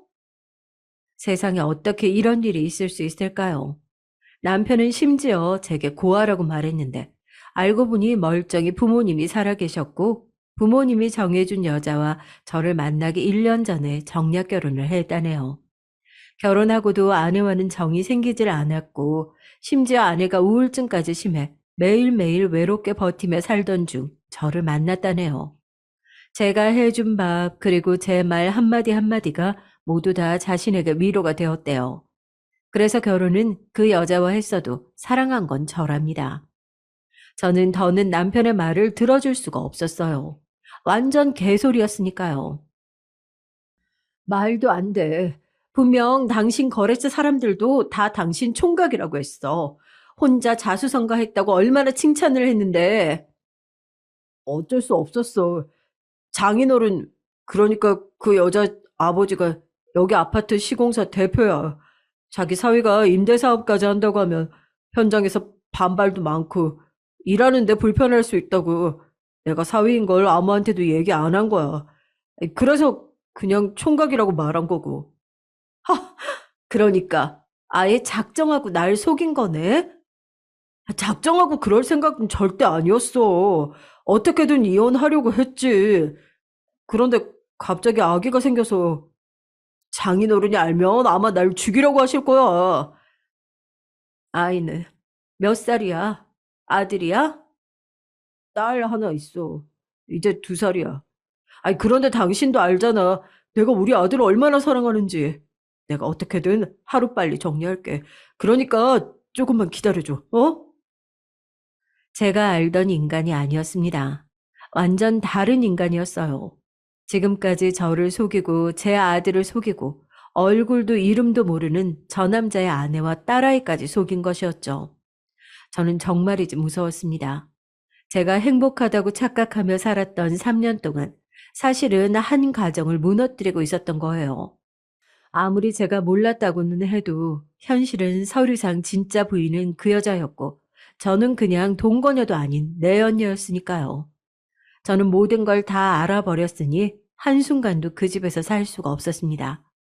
그래서 곧바로 식당을 내놓고 아들을 데리고 서울로 도망치듯 와버렸어요. 그 남자에게는 일절 연락도 편지도 한 통도 남기지 않았죠. 주변 누구에게도 제가 어디로 가는지에 대해 말하지 않고 말 그대로 야반도주를 했습니다. 제 아들을 위해서라도 다시는 엮여서는 안 된다고 생각했으니까요. 아들은 서울에 올라와서도 계속 아버지를 찾았지만 저는 아버지가 죽었다고 했어요. 아들은 몇 날 며칠을 울었습니다. 이제 학교에 갈 정도로 자랐으니 진실을 말해줄 수도 있었지만 아들이 진짜 아버지를 따랐던 사람이 그런 개쓰레기였던 사실을 말해줄 수는 없었어요. 그렇게 제 박복했던 과거를 버리고 서울에서 저는 아들과 새 출발을 했어요. 학교가 많은 동네에 작은 분식집을 차리고 남은 돈으로 근처에 작은 월세방을 얻었습니다. 거기서 아들을 중고등학교까지 다 보내며 10년 넘게 분식집을 했죠. 정신없이 아들을 키우며 살다 보니 시간이 훌쩍 흘렀습니다. 그래도 저는 자식복 하나만큼은 있었어요. 제 아들은 타고난 머리도 좋은데다가 성실하기까지 해서 공부를 무척이나 잘했고요. 고3 수능 보기 직전에 담임 선생님과 상담을 했는데 담임 선생님 말씀이 제 아들이 법대를 가고 싶어 하는 것 같은데 우선적으로 등록금이 저렴한 국립대를 생각하는 것 같다고 하더라고요. 어릴 때부터 어머님이 항상 힘들게 일하시면서 이런저런 일로 부당한 일을 당하시거나 고생하는 걸 볼 때마다 자신이 어머니를 도와줄 수 있는 사람이 될 수 있으면 좋겠다고 생각했대요. 저는 지금까지 말로만 아들을 키웠지 정작 아들에 대해 아는 것도 아무것도 없었나 봅니다. 아들이 그런 생각을 하고 있을 거라고는 생각도 못했죠. 지금부터 아무 걱정 말고 공부만 해. 네가 대학을 가든 고시를 보든 해줄 수 있는 거 엄마가 다 해줄 테니까. 나 대학 가든 안 가든 상관없어. 더는 엄마 고생 안 시키고 옆에서 엄마 도와주고 싶어. 말도 안 되는 소리. 엄마 돈 있어. 그러니까 네가 원하는 대로 어려운 사람 많이 도와주는 그런 훌륭한 사람 돼. 꼭 알았지? 저는 아들이 기가 죽고 위축될까 싶어 더 큰 소리를 쳤습니다. 그리고 다음날 바로 분식집을 내놨죠. 사실 장사도 항상 고만고만이라 애 학원비는커녕 대학 등록금도 못 버는데 계속 유지해봐야 소용없겠더군요. 그래서 가게 보증금은 우선 대학 등록금으로 놔두고 곧바로 일자리부터 구했습니다. 평일에는 건물 청소와 식당 설거지, 서빙을 하루 2탕씩 했고 주말에는 행사장 주방 일을 하면서 짬짬이 가정집 파출부 아르바이트를 했어요. 물론 체력적으로 지칠 때도 있었지만 충분히 견딜만 했습니다. 다행히 젊을 때부터 어린 아들을 등에 업고 일해온 덕에 정신력 하나만큼은 대단했거든요. 그리고 아들 얼굴만 생각하면 힘들 게 없었습니다. 제가 일하는 시간만큼 아들도 하루 종일 앉아 공부만 하고 있었으니까요. 그렇게 숨 돌릴 틈 없이 7, 8년을 살았더니 어느새 제 아들은 어엿한 변호사가 되어 있었습니다. 사법고시를 패스하고 아들이 연수원에 들어가던 날 아들은 갑자기 저를 번쩍 업어주더라고요. 그러고는 둘이 서로를 끌어안고 펑펑 울었습니다. 연수원으로 출발할 시간이 다 되었는데도 말이죠. 그 눈물이 굳이 말하지 않아도 서로가 서로에게 고생했다, 이제 고생 다 끝났다 하는 위로와 같았습니다. 하지만 아들이 변호사가 되었다고 해서 사실 제 인생이 크게 달라지는 건 아니었어요. 아들을 내보내며 지금까지 모아둔 돈 전부를 아들 원룸 전세금으로 다 주고 나니 제게는 아들과 살던 작은 임대 아파트 하나가 전부였죠. 지금부터는 저 혼자 어떻게 살아가야 할지 생각해야 했습니다. 남들은 아들이 변호사니 제가 앞으로 대단한 호강이라도 하는 줄 알 것 같지만 사실 요즘 세상 어디 그럴 수 있나요? 엄이라고 든든하게 도와줄 수도 없으니 아들도 앞으로 장가가려면 부지런히 일해 돈 모아야 할 텐데 저까지 짐이 될 순 없었죠. 그래서 저는 환갑을 넘기고도 청소일과 파출부 일을 계속했어요. 아들은 언제나 그런 제 걱정뿐이었죠. 평생 하던 일이라 힘들지도 않아. 그러니까 넌 내 걱정하지 말고 빨리 돈 모아서 집부터 사. 요즘 아무리 직업이 좋아도 집 없으면 여자들이 시집 안 오려고 한대. 아직 여자친구도 없는데 무슨 결혼이야. 아니, 그리고 저는 돈보다 제 도움이 필요한 사람을 위해서 선한 영향력을 만들어내는 변호사가 되고 싶어요. 그래, 우리 아들 원하는 대로 그런 좋은 변호사 돼. 아무튼 우리 아들이 제일 멋지다니까? 제 아들이라서가 아니라 참 성품이 따뜻한 아이였어요. 참 잘 키웠다 싶었습니다. 그렇게 시간이 흘렀고 어느새 아들도 제법 변호사 태가 나더군요. 한 번씩 제 통장에 용돈도 두둑히 넣어주고 맛있는 식당에도 가서 비싼 밥도 사줄 정도로 말이죠. 그러다가 처음에 말한 대로 제가 일하던 식당에서 분명 본 적이 있었던 그 예쁜 아가씨를 여자친구라며 아들이 집에 데려왔더라고요. 처음 봤을 때부터 이상하게 정이 가고 마음이 갔습니다. 거기다 무엇보다 중요한 건 제 아들이 너무 좋아하는 게 다 보였어요. 임자를 만났다 싶었습니다. 저는 자연스레 부모님에 대해 물었어요. 그런데 아들 여자친구는 조금 머뭇거리더라고요. 그래서 저는 무슨 사연인지 몰라도 편하게 이야기하라고 했습니다. 사실 제 아들도 아버지 없이 제가 혼자 길렀고, 저도 어릴 때부터 부모 없이 할머니 손에 자라 언제나 어른들이 부모님에 대해 물으면 질문에 머뭇거리곤 했었으니까요. 소연이는 부모님이 어릴 때 헤어지시고 어머님이 일찍 돌아가셔서 계속 외갓댁에서 자랐대요. 아유, 그랬구나. 할머니, 할아버지가 대단하시네. 이렇게 예쁘고 바르게 키워주시고. 소연이의 부모님은 소연이가 아주 어릴 때 이혼을 하셔서 어머니와 함께 외갓댁에 들어가 살았답니다. 외할아버지께서 지방에서 꽤 큰 사업체를 운영하셔서 그래도 어머니와 소연이를 거둬주실 수 있을 정도가 되셨다네요. 그런데 이혼 이후 어머니께서 급격히 건강이 나빠지셨고 얼마 뒤 돌아가셨더라고요. 저는 소연이도 우리 아들만큼이나 어린 나이에 마음고생을 많이 했겠다 싶어 안쓰러웠습니다. 둘 다 형제도 없고 어릴 때부터 많이 외로웠을 테니 저는 앞으로 서로 아껴주며 잘 살라고 했어요. 그런데 아들이 소연이네 집에 인사를 다녀와서도 결혼 얘기가 없길래 제가 무슨 일이 있냐고 물었더니 아들은 별일 아니라면서 둘 다 일이 바빠서 좀 정리되면 날짜를 잡기로 했다고 하더라고요. 그런데 제가 보기엔 아무래도 소연이네 집에서 결혼을 반대하시나 싶었습니다. 아들 얼굴이 영 좋지 않았거든요. 물론 아들은 항상 일이 바빠서라고 했지만 제가 제 아들인데 모를 리가 없었죠. 그래도 아들과 소연이의 사이는 여전히 좋은 것 같았습니다. 바쁜 와중에도 자주 데이트도 하고 여행도 다니는 것 같더라고요. 그러다 얼마 지나지 않아 결혼 허락을 받았는지 상견례 날짜가 잡혔다고 하더군요.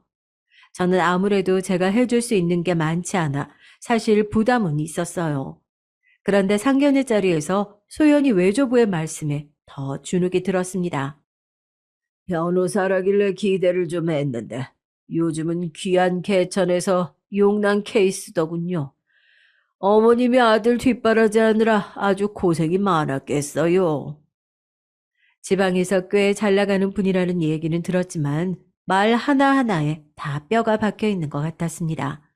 아주 제 마음을 콕콕 쑤시더라고요. 남들 다 있는 그 흔한 차 한 대도 없으니 집이야 당연히 없을 테고. 어차피 둘이 좋아 결혼한다는데 괜한 기싸움 마시고 집은 저희 쪽에서 준비하겠습니다. 아닙니다. 크고 좋은 집은 아니어도 그래도 집은 남자가 준비해야죠. 걱정 마세요. 제 아들과 상의해서. 아닙니다. 저한테는 하나밖에 없는 아주 귀한 손녀예요. 지금까지 큰 집에만 살았는데 시집가서 고생할 것 같으면 뭐하러 시집을 간답니까? 제가 남은 집이 있어서 드리는 거니까 그냥 봐주세요. 물론 요즘 세상에야 남녀 구별 없이 여유 있는 집에서 결혼 준비야 더 할 수는 있는 거지만 결혼하기도 전부터 저렇게 저와 아들을 무시하는 처가에서 제 아들이 제대로 말이나 한번 할 수 있을까 싶었습니다. 그런 제 고민을 아들에게 이야기했더니 아들은 자신과 소연이는 결혼으로 거래하는 것이 아니라 정말 사랑해서 함께 가족을 만들고 싶어서 하는 결혼이랍니다. 물론 아들과 소연이의 관계를 저도 모르는 건 아니었어요. 제가 너무 해준 게 없으니 속상해서 하는 말이었죠. 어쨌든 어영부영 그렇게 제 아들과 소연이는 결혼식을 올렸고 부부가 됐습니다. 주변에서 아들, 딸들, 시집 장가 보낸 지인들이 결혼하면 괜히 더 자식들에게 서운한 게 많아지고 사위나 며느리가 얄밉다고 했을 때는 도대체 그럴 게 뭐 있나. 저들끼리 싸우지 않고 행복하게만 살아주면 부모로서 그것만으로도 고맙지 않을까 싶었어요. 그런데 저도 평범한 시어머니였나 봅니다.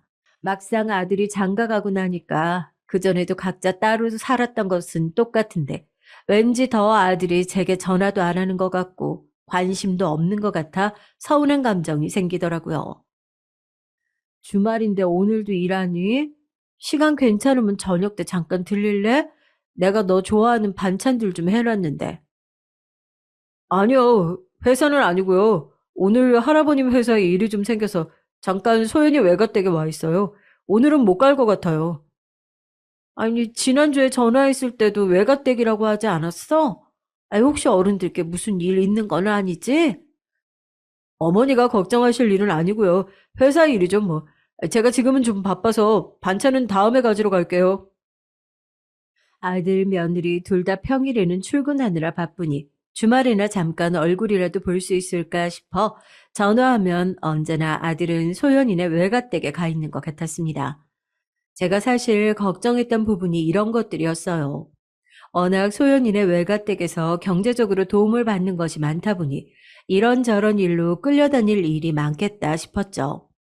저는 그래도 제가 어미고 제 아들 일이니 걱정되는 마음에 결혼하고 처음으로 소연이에게 전화를 걸었습니다. 결혼 준비할 때에도 겪어보니 애가 제가 기대했던 것처럼 싹싹한 아이는 아니더라고요. 생각보다 좀 무뚝뚝했어요. 그래도 결혼하고 한 가족이 되면 좀 다를 줄 알았는데 결혼하고 나서도 한 번 집에 놀러 오거나 안부 전화를 한 적도 없었죠. 거기다가 결혼 이후 처음 걸려온 시어머님의 전화에 소연이는 대뜸 무슨 일이시냐고 묻더라고요. 순간 저도 모르게 기분이 좀 상했습니다. 요즘 젊은 사람들이야 워낙 예전 며느리들처럼 매일 문안 인사나 안부 전화를 하는 시대는 아니라고 해도 시어머니와 통화를 하면 아무리 궁금한 게 없고 할 말이 없어도 식사는 하셨는지 별일 없으신지부터 묻는 게 순서 아닌가요? 아이, 가족끼리 뭐 꼭 일이 있어야 전화를 하니. 그리고 아무리 바빠도 시어머니가 혼자 사는데 한 번씩 전화는 해야지. 아, 어쩜 그렇게 통 소식이 없냐? 제가 요즘 새학기라 일이 많아서 정신이 없어서요. 그래, 너도 일하랴 살림하랴 바쁘지? 아니, 나는 다름이 아니라 애가 요즘 회사 일로 통 바쁜 것 같은데 쉬는 날만이라도 좀 쉬어야지. 주말에도 맨날 뭐가 그렇게 바쁜지 통 집에 없더라. 아, 어머니 혹시 오빠가 저번에 저희 할머니 댁에 가 있느라 반찬 가지러 못 가서 서운해서 그러세요? 제 딴에는 아들이 걱정돼서 한 얘기였는데 소연이는 듣기 불편했는지 단번에 목소리가 달라지더군요. 아니, 서운해서 그런 게 아니라 애가 매일 바쁘게 일하는데 너무 쉬지를 못하니까 걱정돼서 그러지. 걱정 마세요. 오빠도 힘들고 무리면 당연히 안 가죠. 그리고 저희 외가댁에 일하러 가는 거 아니고 오빠도 아버지가 안 계셔서 그런지 저희 외할아버지랑 바둑도 같이 두고 골프도 다니는 게 재밌나 봐요. 이젠 제가 없이도 혼자 가는데요, 뭐. 이야기를 듣고 보니 아들도 소연이네 어른들께 잘하고 싶은 마음에 부단히도 노력 중인가 보다 싶어서 더 안쓰럽더군요. 그래서 저는 알겠다고 하고 그냥 전화를 끊었습니다. 마음은 씁쓸했지만 어쩌겠어요. 아들이 선택한 인생이니 저는 그냥 지켜봐 주는 거 말고는 해줄 수 있는 게 없었죠. 그런데 그 씁쓸함은 금세 제게 상처로 돌아왔습니다. 다음날 파출부 일을 나가 한참 반찬을 만들고 있었는데 아들에게 전화가 왔더라고요. 저는 기쁜 마음으로 전화를 받았죠. 그런데 아들은 다짜고짜 제게 화를 내더군요. 다른 모자지간들은 어떤지 몰라도 저와 아들 사이에는 난생 처음 있는 일이었습니다. 아들은 제게 소연이한테 전화해서 도대체 뭐라고 한 거냐고 따져 물었죠. 아니, 내가 소연이한테 무슨 말을 했냐니. 왜? 아니, 소연이가 내가 저더러 뭐라고 했대? 며느리가 돼서 안부 전화 안 하고 저 쉬는 날 왜 모시게 외가댁까지 가서 고생시키냐고 하셨다면서요. 그래. 아이, 그렇게 말을 했어. 아이, 근데 맞잖아. 소연이네 집에서 자기네가 좀 돈 있다고 너 부려먹는 거잖아. 저도 지금까지 아들한테 쌓여있던 서운한 마음이 폭발해서 괜히 안 해도 될 말까지 해버리고 말았습니다. 세상에 공짜가 어딨어요. 당연히 받은 만큼 해야죠. 어머니 부담스러울까봐 말 안 했는데 이번에 새로 들어간 로펌도 소연이 외할아버지가 소개해 주신 거예요. 제가 할아버님 회사 일 봐드리는 조건으로요. 그것 봐. 그 노인네가 처음 봤을 때부터 보통이 아니더라니. 너 이용해서 자기 이득 차리라는 거잖아. 그게 뭐 어때서요? 제가 잘 살면 어머니도 좋으시잖아요. 아무튼 앞으로 소연이한테 전화하지 마세요. 뭐? 너 처가가 좀 잘 산다고 이제 아예 처가에 말뚝이라도 박은 거야? 시어머니더러 며느리한테 전화도 하지 말라니. 아이, 그런 막말이 어딨어. 어머니는 절대 다른 시어머니들처럼 안 하신다면서요. 근데 막상 며느리 보니까 마음이 달라지세요? 저 소연이 없인 못 살아요. 그러니까 해준 것도 없이 괜한 시어머니 흉내 내지 마세요. 저는 제 아들이 맞나 싶었어요. 제 아들이 제게 저런 말을 했을 리가 없으니까요. 저는 도저히 믿어지지가 않아 남의 집 주방에서 겉절이를 담그다 말고 눈물을 펑펑 쏟았습니다. 원래 요즘 아들들은 장가 가면 며느리한테 아예 뺏기는 거라느니 그런 말이 딱 맞았습니다. 역시나 저도 제 아들을 며느리에게 뺏긴 게 확실하더군요. 그러다 결혼하고 첫 명절을 앞두고 며느리가 웬일로 제게 전화를 했길래 무슨 일인가 했더니 친정 어머니 제사가 있어서 자기들은 외갓댁에 먼저 들려야 한다고 하더군요. 물론 전에 있었던 일도 있었으니 저도 서운한 마음이야 있었지만 그래도 서연이가 외가 어른들을 생각하면 자식 먼저 보낸 부모로서 딸 제사를 직접 지내는 게 얼마나 속상하실까 싶기도 하더군요. 그래서 며느리에게 그렇게 하라고 했습니다. 그래도 어쨌든 우리 집도 남편 제사가 있으니 명절 당일 아침에는 오라고 일렀죠. 그런데 소연이는 분명 알겠다고 해놓고서는 명절날 점심때가 될 때까지도 연락도 없이 오지 않더군요. 외가댁에 있는 걸 뻔히 아는데 전화를 하지도 못하겠고 저는 마음만 급했어요. 결국 아들과 며느리는 그날 저녁 때가 다 지나서야 집에 왔더군요. 아들은 외할머니께서 너무 우셔서 그냥 오기가 힘들었다고, 그래서 저녁까지 먹고 왔다고 죄송하다고 했지만 이미 마음에 생긴 원망은 쉽게 가라앉지 않았습니다. 아무리 그래도 시댁 제사에 반나절이라 늦게 오는 며느리가 어디 있어. 너희 아버지는 배만 골다가 그냥 가셨겠다. 어머니, 우리가 놀다 온 것도 아니고 친정 제사 때문에 그런 건데, 좀 이해해 주세요. 소연이도 마음이 좋지 않은데 여기까지 왔잖아요. 아들은 이 상황에서도 제 마누라 편만 들더군요. 오늘 같은 날 돌아가신 어머니가 생각나서 얼마나 속상하겠냐고요. 저는 기가 차서 말이 나오질 않았습니다. 제 아들도 장가 가더니 다른 아들과 다를 게 없었어요. 아들 눈에는 제 마누라만 안쓰럽지 그 어린 나이에 과부가 돼서 평생 자식만 바라보고 키우느라 이렇게 늙어버린 어머니는 안쓰럽지 않은 것 같았죠. 그리고 더 화가 났던 건 바로 며느리였습니다. 늦어서 죄송하다는 말 한마디를 안 하더라고요. 더 이상 말해봐야 무슨 소용이 있겠어요. 그래서 저는 늦었으니 빨리 제사나 치르자고 했죠. 제사 준비를 하는 동안도 며느리는 힘이라고는 없이 흐물거리며 돌아다니길래 설거지도 제가 할 테니 들어가서 쉬라고 했습니다. 아주 상전이 따로 없었죠. 잠시 뒤 설거지를 하고 나와보니 아들은 이미 피곤하다며 방에 들어가서 자더라고요. 저는 오랜만에 왔는데 조금 이야기라도 하다가 들어가지 싶었지만 자식 눈치가 보여서 말을 못하겠더라고요. 제 아무리 얼굴도 기억나지 않는 아버지라고 해도 제게는 그 어린 나이에 잃은 남편인데 아들이 좀 위로라도 해주면 좋겠다 싶었습니다. 그런데 그런 마음이 얼굴에 드러났는지 웬일로 며느리가 제 곁에 와서 앉더군요. 그러더니 이런저런 옛날 일을 물어보더라고요. 오빠 태어나고 아버님이 바로 돌아가셨다고 들었는데 어떻게 그렇게 오랫동안 혼자 사셨어요? 저는 며느리가 말은 안 해도 아무래도 제사에 늦게 온 것이 마음에 쓰여 그런가 보다 했죠. 그리고 그래도 같은 여자라 그런지 제 마음을 알아주는 건 아들보다 며느리가 낫다 싶었습니다.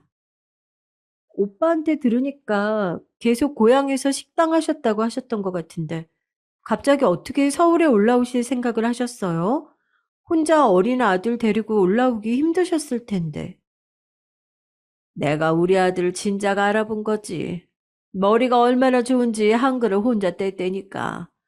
그래서 내가 해줄 수 있는 거라고는 공부라도 서울에서 시키자 싶어서 학교 들어가기 전에 바로 올라왔지.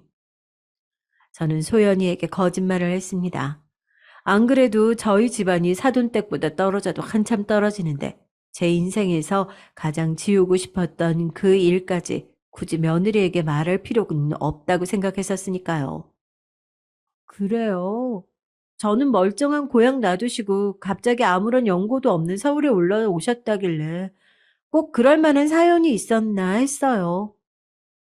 그런데 뜬금없이 소연이가 제가 서울에 왜 올라왔는지를 궁금해 하더라고요. 혹시 아들에게 무슨 얘기라도 들어서 저를 떠보는 건가 싶기도 했지만 뭘 들었다고 해도 아들이 알고 있는 대로 남편이 죽고 나서 만난 남자가 있긴 했는데 일찌감치 죽었다고 말하면 그만이었습니다. 그런데 시간이 흐르고 얼마 지나지 않아 말도 안 되는 일이 또 일어났습니다. 그날도 저는 남의 집에서 반찬을 만들고 있었어요. 그런데 거실에 틀어놓은 뉴스에 제 아들 얼굴이 대문짝만하게 나오는 것이었습니다. 믿기지 않아 텔레비전 앞으로 달려가 다시 화면을 똑바로 바라봤는데 제 아들이 맞더라고요. 그것도 요즘에 우리나라 사람이라면 다들 손가락질하고 욕을 하는 갑질 사업가의 담당 변호사로서 말이죠. 저는 믿기지 않았습니다. 제 아들이 변호사가 되려고 했던 건 우리만큼이나 힘들게 살고 억울한 일에 휘말린 사람들을 위해 일하기 위해서라고 했는데 아무리 일이고 돈이 좋다고 해도 저건 아니다 싶었어요. 분명 저 일은 아들이 원해서 하는 일이 아니라는 걸 어미의 촉으로 알 수 있었죠. 그래서 아들에게 전화를 해서 바쁘지 않으면 꼭 한번 집으로 들르라고 했습니다. 그런데 며칠째 아들은 깜깜무소식이더니만 며칠 지나서야 제 생일이라고 며느리가 잠깐 집에 들렀더라고요. 아들은 역시나 일이 바쁘다며 못 왔고요. 저는 얼마 전에 뉴스에서 아들을 본 일에 대해 슬그머니 소연이에게 물었죠. 아들 일이니 며느리도 잘 모를 수야 있지만 그래도 걱정이 돼서 가만히 있을 수가 없더라고요. 그런데 며느리는 제가 걱정돼서 물은 거라고는 생각 안 하고 단순히 아들이 텔레비전에 나올 만큼 큰 사건을 맡았다는 것이 대단한 것처럼 이야기했습니다. 사실 어머니께만 말씀드리는 건데요. 그거 저희 할아버지께서 오빠한테 맡긴 일이에요. 그 대표랑 할아버지가 친하시거든요. 아무리 변호사라는 직업이 돈만 되는 일이면 뭐든지 하는 직업이라고 해도 제 아들은 분명 그런 변호사가 아니었습니다. 적어도 제가 아는 아들은 말이죠. 뭐, 그게 무슨 소리야? 아이, 그런 되먹지 못한 인간을 변호하는 일에 내 아들을 소개했단 말이니? 되먹지 못한 인간이면 어때요? 이번에 걸린 수임료가 얼만지 아세요? 역대 최고예요. 이 일로 오빠 몸값이 얼마나 뛰었는데요. 너 지금 그걸 말이라고 해. 네가 아주 돈독에 올라서 내 아들 망치려고 작정을 했구나. 저는 도저히 참을 수가 없었습니다. 저는 지금까지 며느리에게 쌓여있던 울분들까지 몽땅 다 토해냈어요. 그러자 며느리는 그런 제가 어이없다는 듯 코웃음을 쳤습니다. 아, 어머니는 지금까지 아들 안 망치려고 그렇게 항상 양심적으로 사셨어요? 뭐야? 아니, 너 지금 그게 시어머니한테 할 소리니? 제가 사실은 지금까지 참고 말 안 했는데요. 아들이 변호사인데 굳이 남의 집 파출부까지 하시는 거, 그거 오히려 아들 욕먹이는 거예요. 오빠가 얼마나 창피해하는 줄 아세요? 며느리는 제 할 말만 다 해놓고는 그만 가보겠다며 자리를 박차고 일어나더니 생일 선물로 샀다는 외투가 담긴 백화점 쇼핑백을 던져놓고 가버렸습니다. 정말이지 제 팔자는 왜 이 모양인지 모르겠어요. 전생에 나라를 팔아먹기라도 했는지 복이란 복은 모두 다 씨가 말랐네요. 그렇게 며느리가 가버린 이후 며칠 뒤 아들이 집으로 찾아왔습니다. 저는 또 무슨 말을 하려고 왔나 싶어 긴장되더군요. 분명 며칠 전 며느리와 저랑 있었던 일 때문에 왔을 텐데 말이죠. 저는 이미 상처를 받을 준비를 하고 있었습니다. 그런데 아들의 반응은 제가 생각한 것보다 훨씬 더 충격적이었어요. 다짜고짜 두꺼운 봉투 하나를 건네더군요. 저는 이게 뭐냐고 물었어요. 돈이에요. 이 정도면 이 근처에 작은 가게 하나를 하실 수 있을 거예요. 어머니 예전에 학교 앞에서 분식집 하실 때 좋으셨다면서요. 한번 알아보세요. 아이고, 됐다. 엄마도 돈 버는데 무슨 돈을 주고 그래. 아, 너 써. 이거 그냥 아니고 위자료 같은 거예요. 그러니까 그냥 받으세요. 그리고 이제 다신 어머니 찾아오지 않을 거예요. 뭐? 위자료. 너 지금 엄마한테 무슨 소리를 하는 거야? 설마 며느리한테 잔소리 좀 했다고 지금 이러는 거야? 아들은 다짜고짜 다신 저를 보러 오지 않겠다네요. 그러니까 아예 저와 인연을 끊겠다는 얘기죠. 아무리 며느리가 뭐라고 했어도 우리 모자가 어디 보통 모자 사이입니까? 아들이 결혼하기 직전까지 이 세상에 아들과 저 단 둘뿐이었는데 어쩜 결혼하자마자 저렇게 180도 변해서는 저런 소리를 할 수 있는 건지 기가 찼습니다. 그런데 바로 조금 전까지 차분했던 아들이 갑자기 어깨를 들썩거리며 눈물을 꾹 참는 것 같았어요. 나도 변호사만 되면 금방 엄마 호강시켜주고 사람들 앞에서 떵떵대며 살 줄 알았어요. 근데 막상 변호사가 돼도 달라진 게 하나도 없어요. 다 뒷배 있고 집안 빵빵한 애들이 그 연줄로 다 출세하는 거더라고요. 제 아들 녀석은 지금까지 힘들고 서글픈 마음을 얼마나 꾹꾹 누르며 살았는지 아주 펑펑 울며 울분을 토해내더군요. 그런데 소연이랑 있으면 달랐어요. 만나는 사람들도 달라지고 사는 환경도 달라지고 저도 안 변할 줄 알았는데 막상 새로운 것들을 알고 나니까 다시 예전으로 돌아가고 싶지 않아요. 아들의 말에 저는 말문이 막혀버렸습니다. 아들 말이 하나도 틀린 게 없었으니까요. 저야말로 어릴 때부터 없이 살아 겪는 서러움이란 서름은 다 당하고 컸는데 왜 제가 몰랐을까요? 제가 그러고 살았으니 아들만은 저와 다르게 살길 바랐는데 아들이 펑펑 우는 모습을 보니까 마음이 찢어지더군요. 저는 아들을 달래서 택시를 태워 집에 보냈습니다. 그리고 그날 밤 아주 오랜만에 저 혼자 술을 마셨어요. 술이 아주 썼습니다. 제 마음만큼이나요. 그리고 창밖을 보며 넋두리를 했죠. 여보, 결국은 내가 벌을 이렇게 받나 봐요. 아무리 몰랐다고는 해도 남의 가정 파탄낸 게 엄연히 큰 죄인데 평생 모르는 척 살았다고.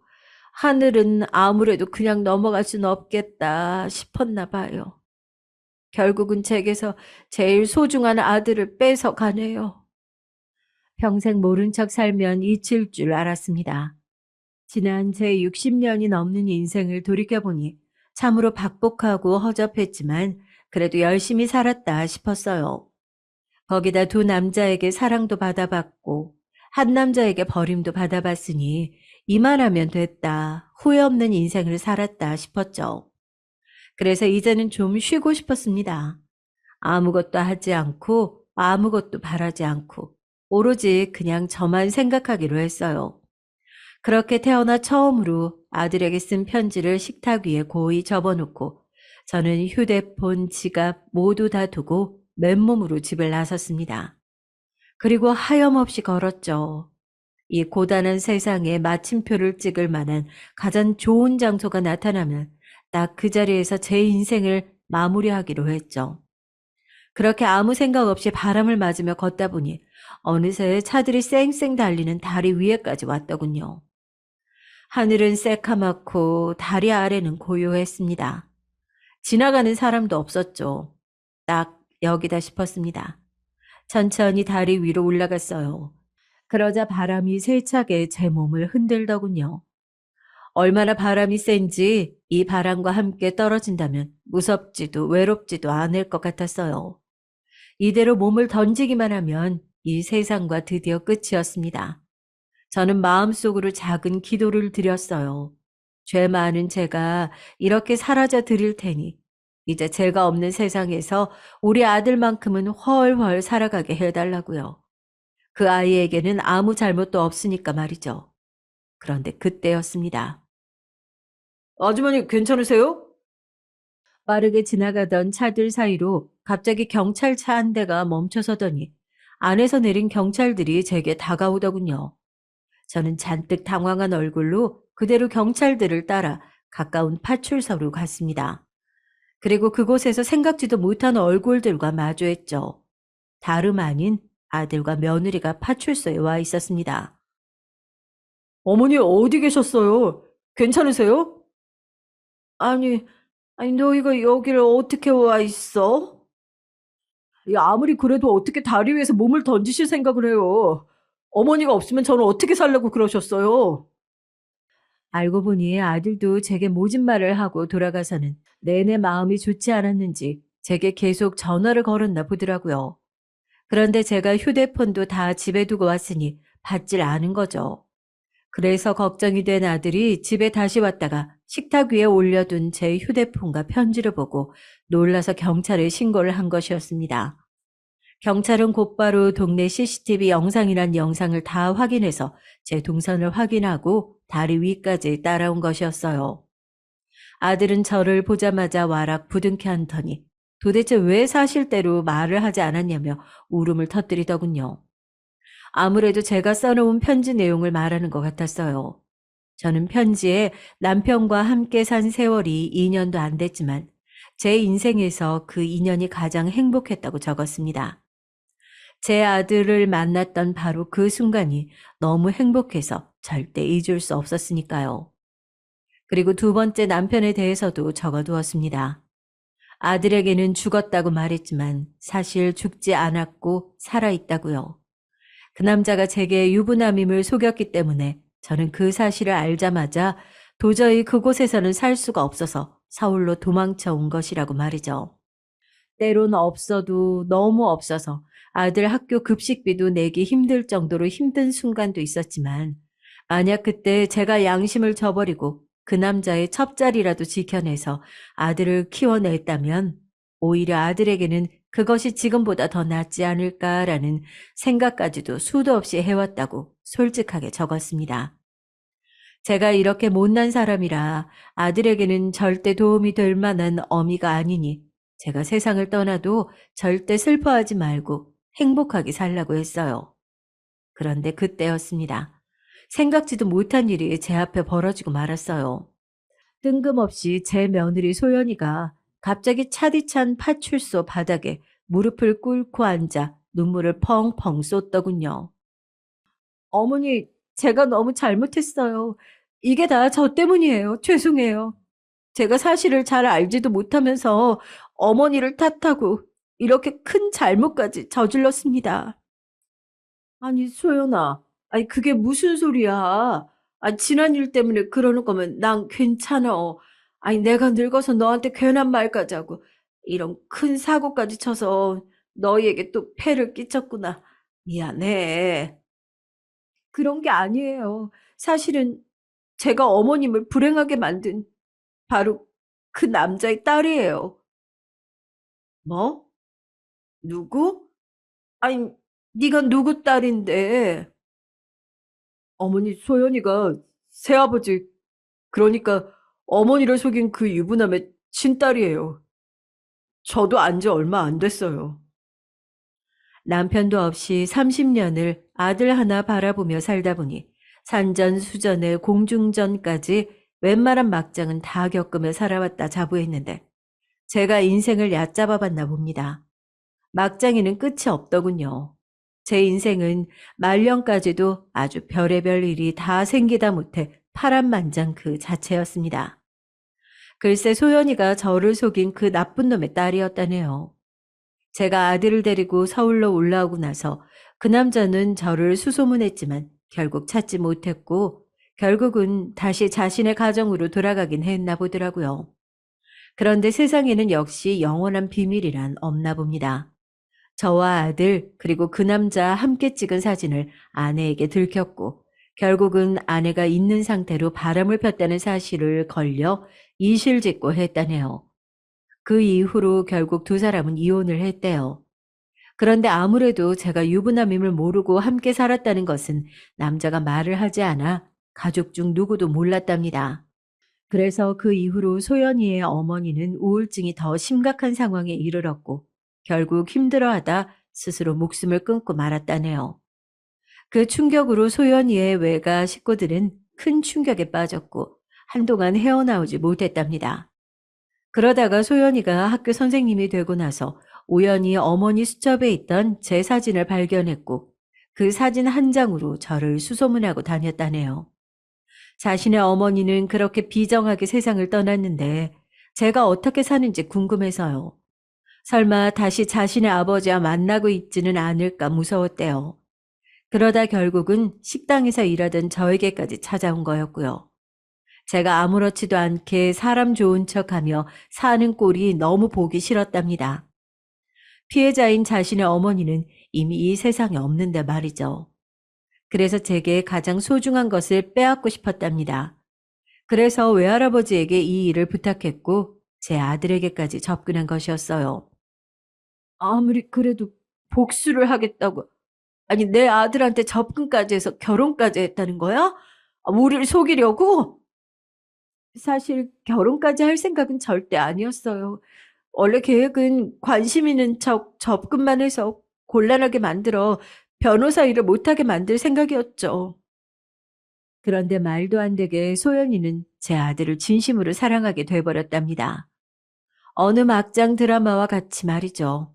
그래서 외할아버지의 반대에도 어떻게든 과거를 잊고 제 아들과 잘 살아보려고 했는데 아무리 저와 마주치지 않고 살아보려고 해도 그게 쉽지 않았답니다. 제 아들이 워낙 효자여서요. 그리고 외할아버지는 자꾸만 제 아들을 망하게 하려고 하셨답니다. 처음엔 사람도 소개해주고 로펌도 소개해주시길래 이제 좀 마음을 여시나 보다 했더니만 그게 다 사실은 할아버지의 큰 그림이었답니다. 소연이도 최근에 알았는데 애초에 제 아들을 로펌에 소개한 이유가 뉴스에 나왔던 갑질 대표 건 때문이었어요. 갑질 대표가 워낙 사고도 많이 치고 문제가 많은 사람이라 그 대표의 부모까지도 이미 손을 다 뗀 상태여서 사실 수임료도 건질 수가 없었고 로펌 이미지에도 굉장히 안 좋은 사건이라 로펌 입장에서는 누군가가 책임지고 그 갑질 대표와 함께 나락으로 떨어져 줄 변호사가 필요하던 차였답니다. 그래서 마침 할아버지께서 그 구실로 로펌 대표와 손을 잡고 그 갑질 대표 사건을 제 아들에게 맡겨 다 뒤집어 씌우고 망하게 할 생각이셨대요.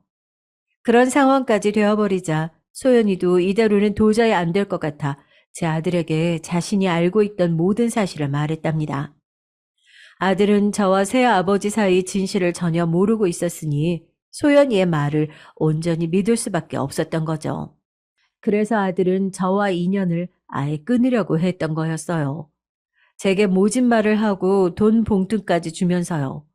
그렇게 해서라도 소연이와의 사랑을 지키고 싶었고 자신이라도 평생을 소연이와 외가 식구들에게 사죄하는 마음으로 살아보면 언젠가 어르신들도 이해해 주실 거라고 생각했다네요.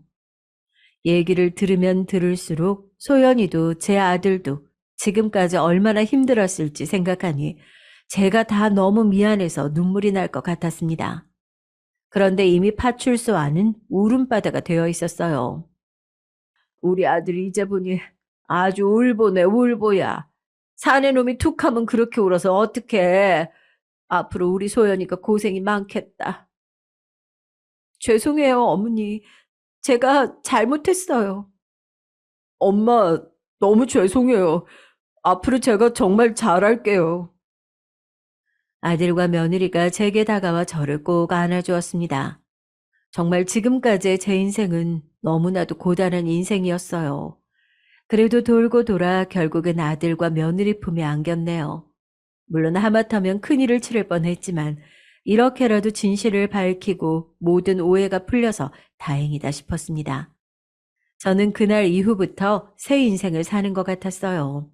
소연이 외가댁에 찾아가 사실을 말씀드리고 사과의 말씀을 드렸습니다. 제가 의도한 일이 아니라고 해도 그분들은 자식을 잃었으니까요. 소연이의 외할머니, 외할아버지도 저와 제 아들을 붙잡고 한참을 우셨습니다. 그리고 그 남자의 소식도 알려주셨어요. 회사 일로 사기, 횡령 혐의로 계속 재판을 받다가 얼마 전에 구치소에 들어갔다네요. 역시 사람은 변하지 않나 봅니다. 그리고 저는 동네 초등학교 앞에 작은 분식집을 차렸어요. 이제 나이가 들어 예전처럼 많은 양을 팔지는 못했지만 그래도 예전처럼 아이들하고 학교 시간에 맞춰 떡볶이를 끓이고 어묵꼬치를 꽂는 일이 좋았습니다. 아들은 원래 가지고 있던 꿈처럼 국선 변호사가 되었어요. 앞으로 변호사 아들 덕분에 호강은 못하겠지만 그래도 활짝 핀 아들 얼굴을 보니까 제가 다 행복했습니다. 저의 긴긴 이야기 들어주셔서 너무 감사합니다. 저는 이제서야 드디어 진짜 행복을 찾았어요. 여러분도 고단한 삶 속에서 진짜 행복을 찾으시길 진심으로 바라겠습니다.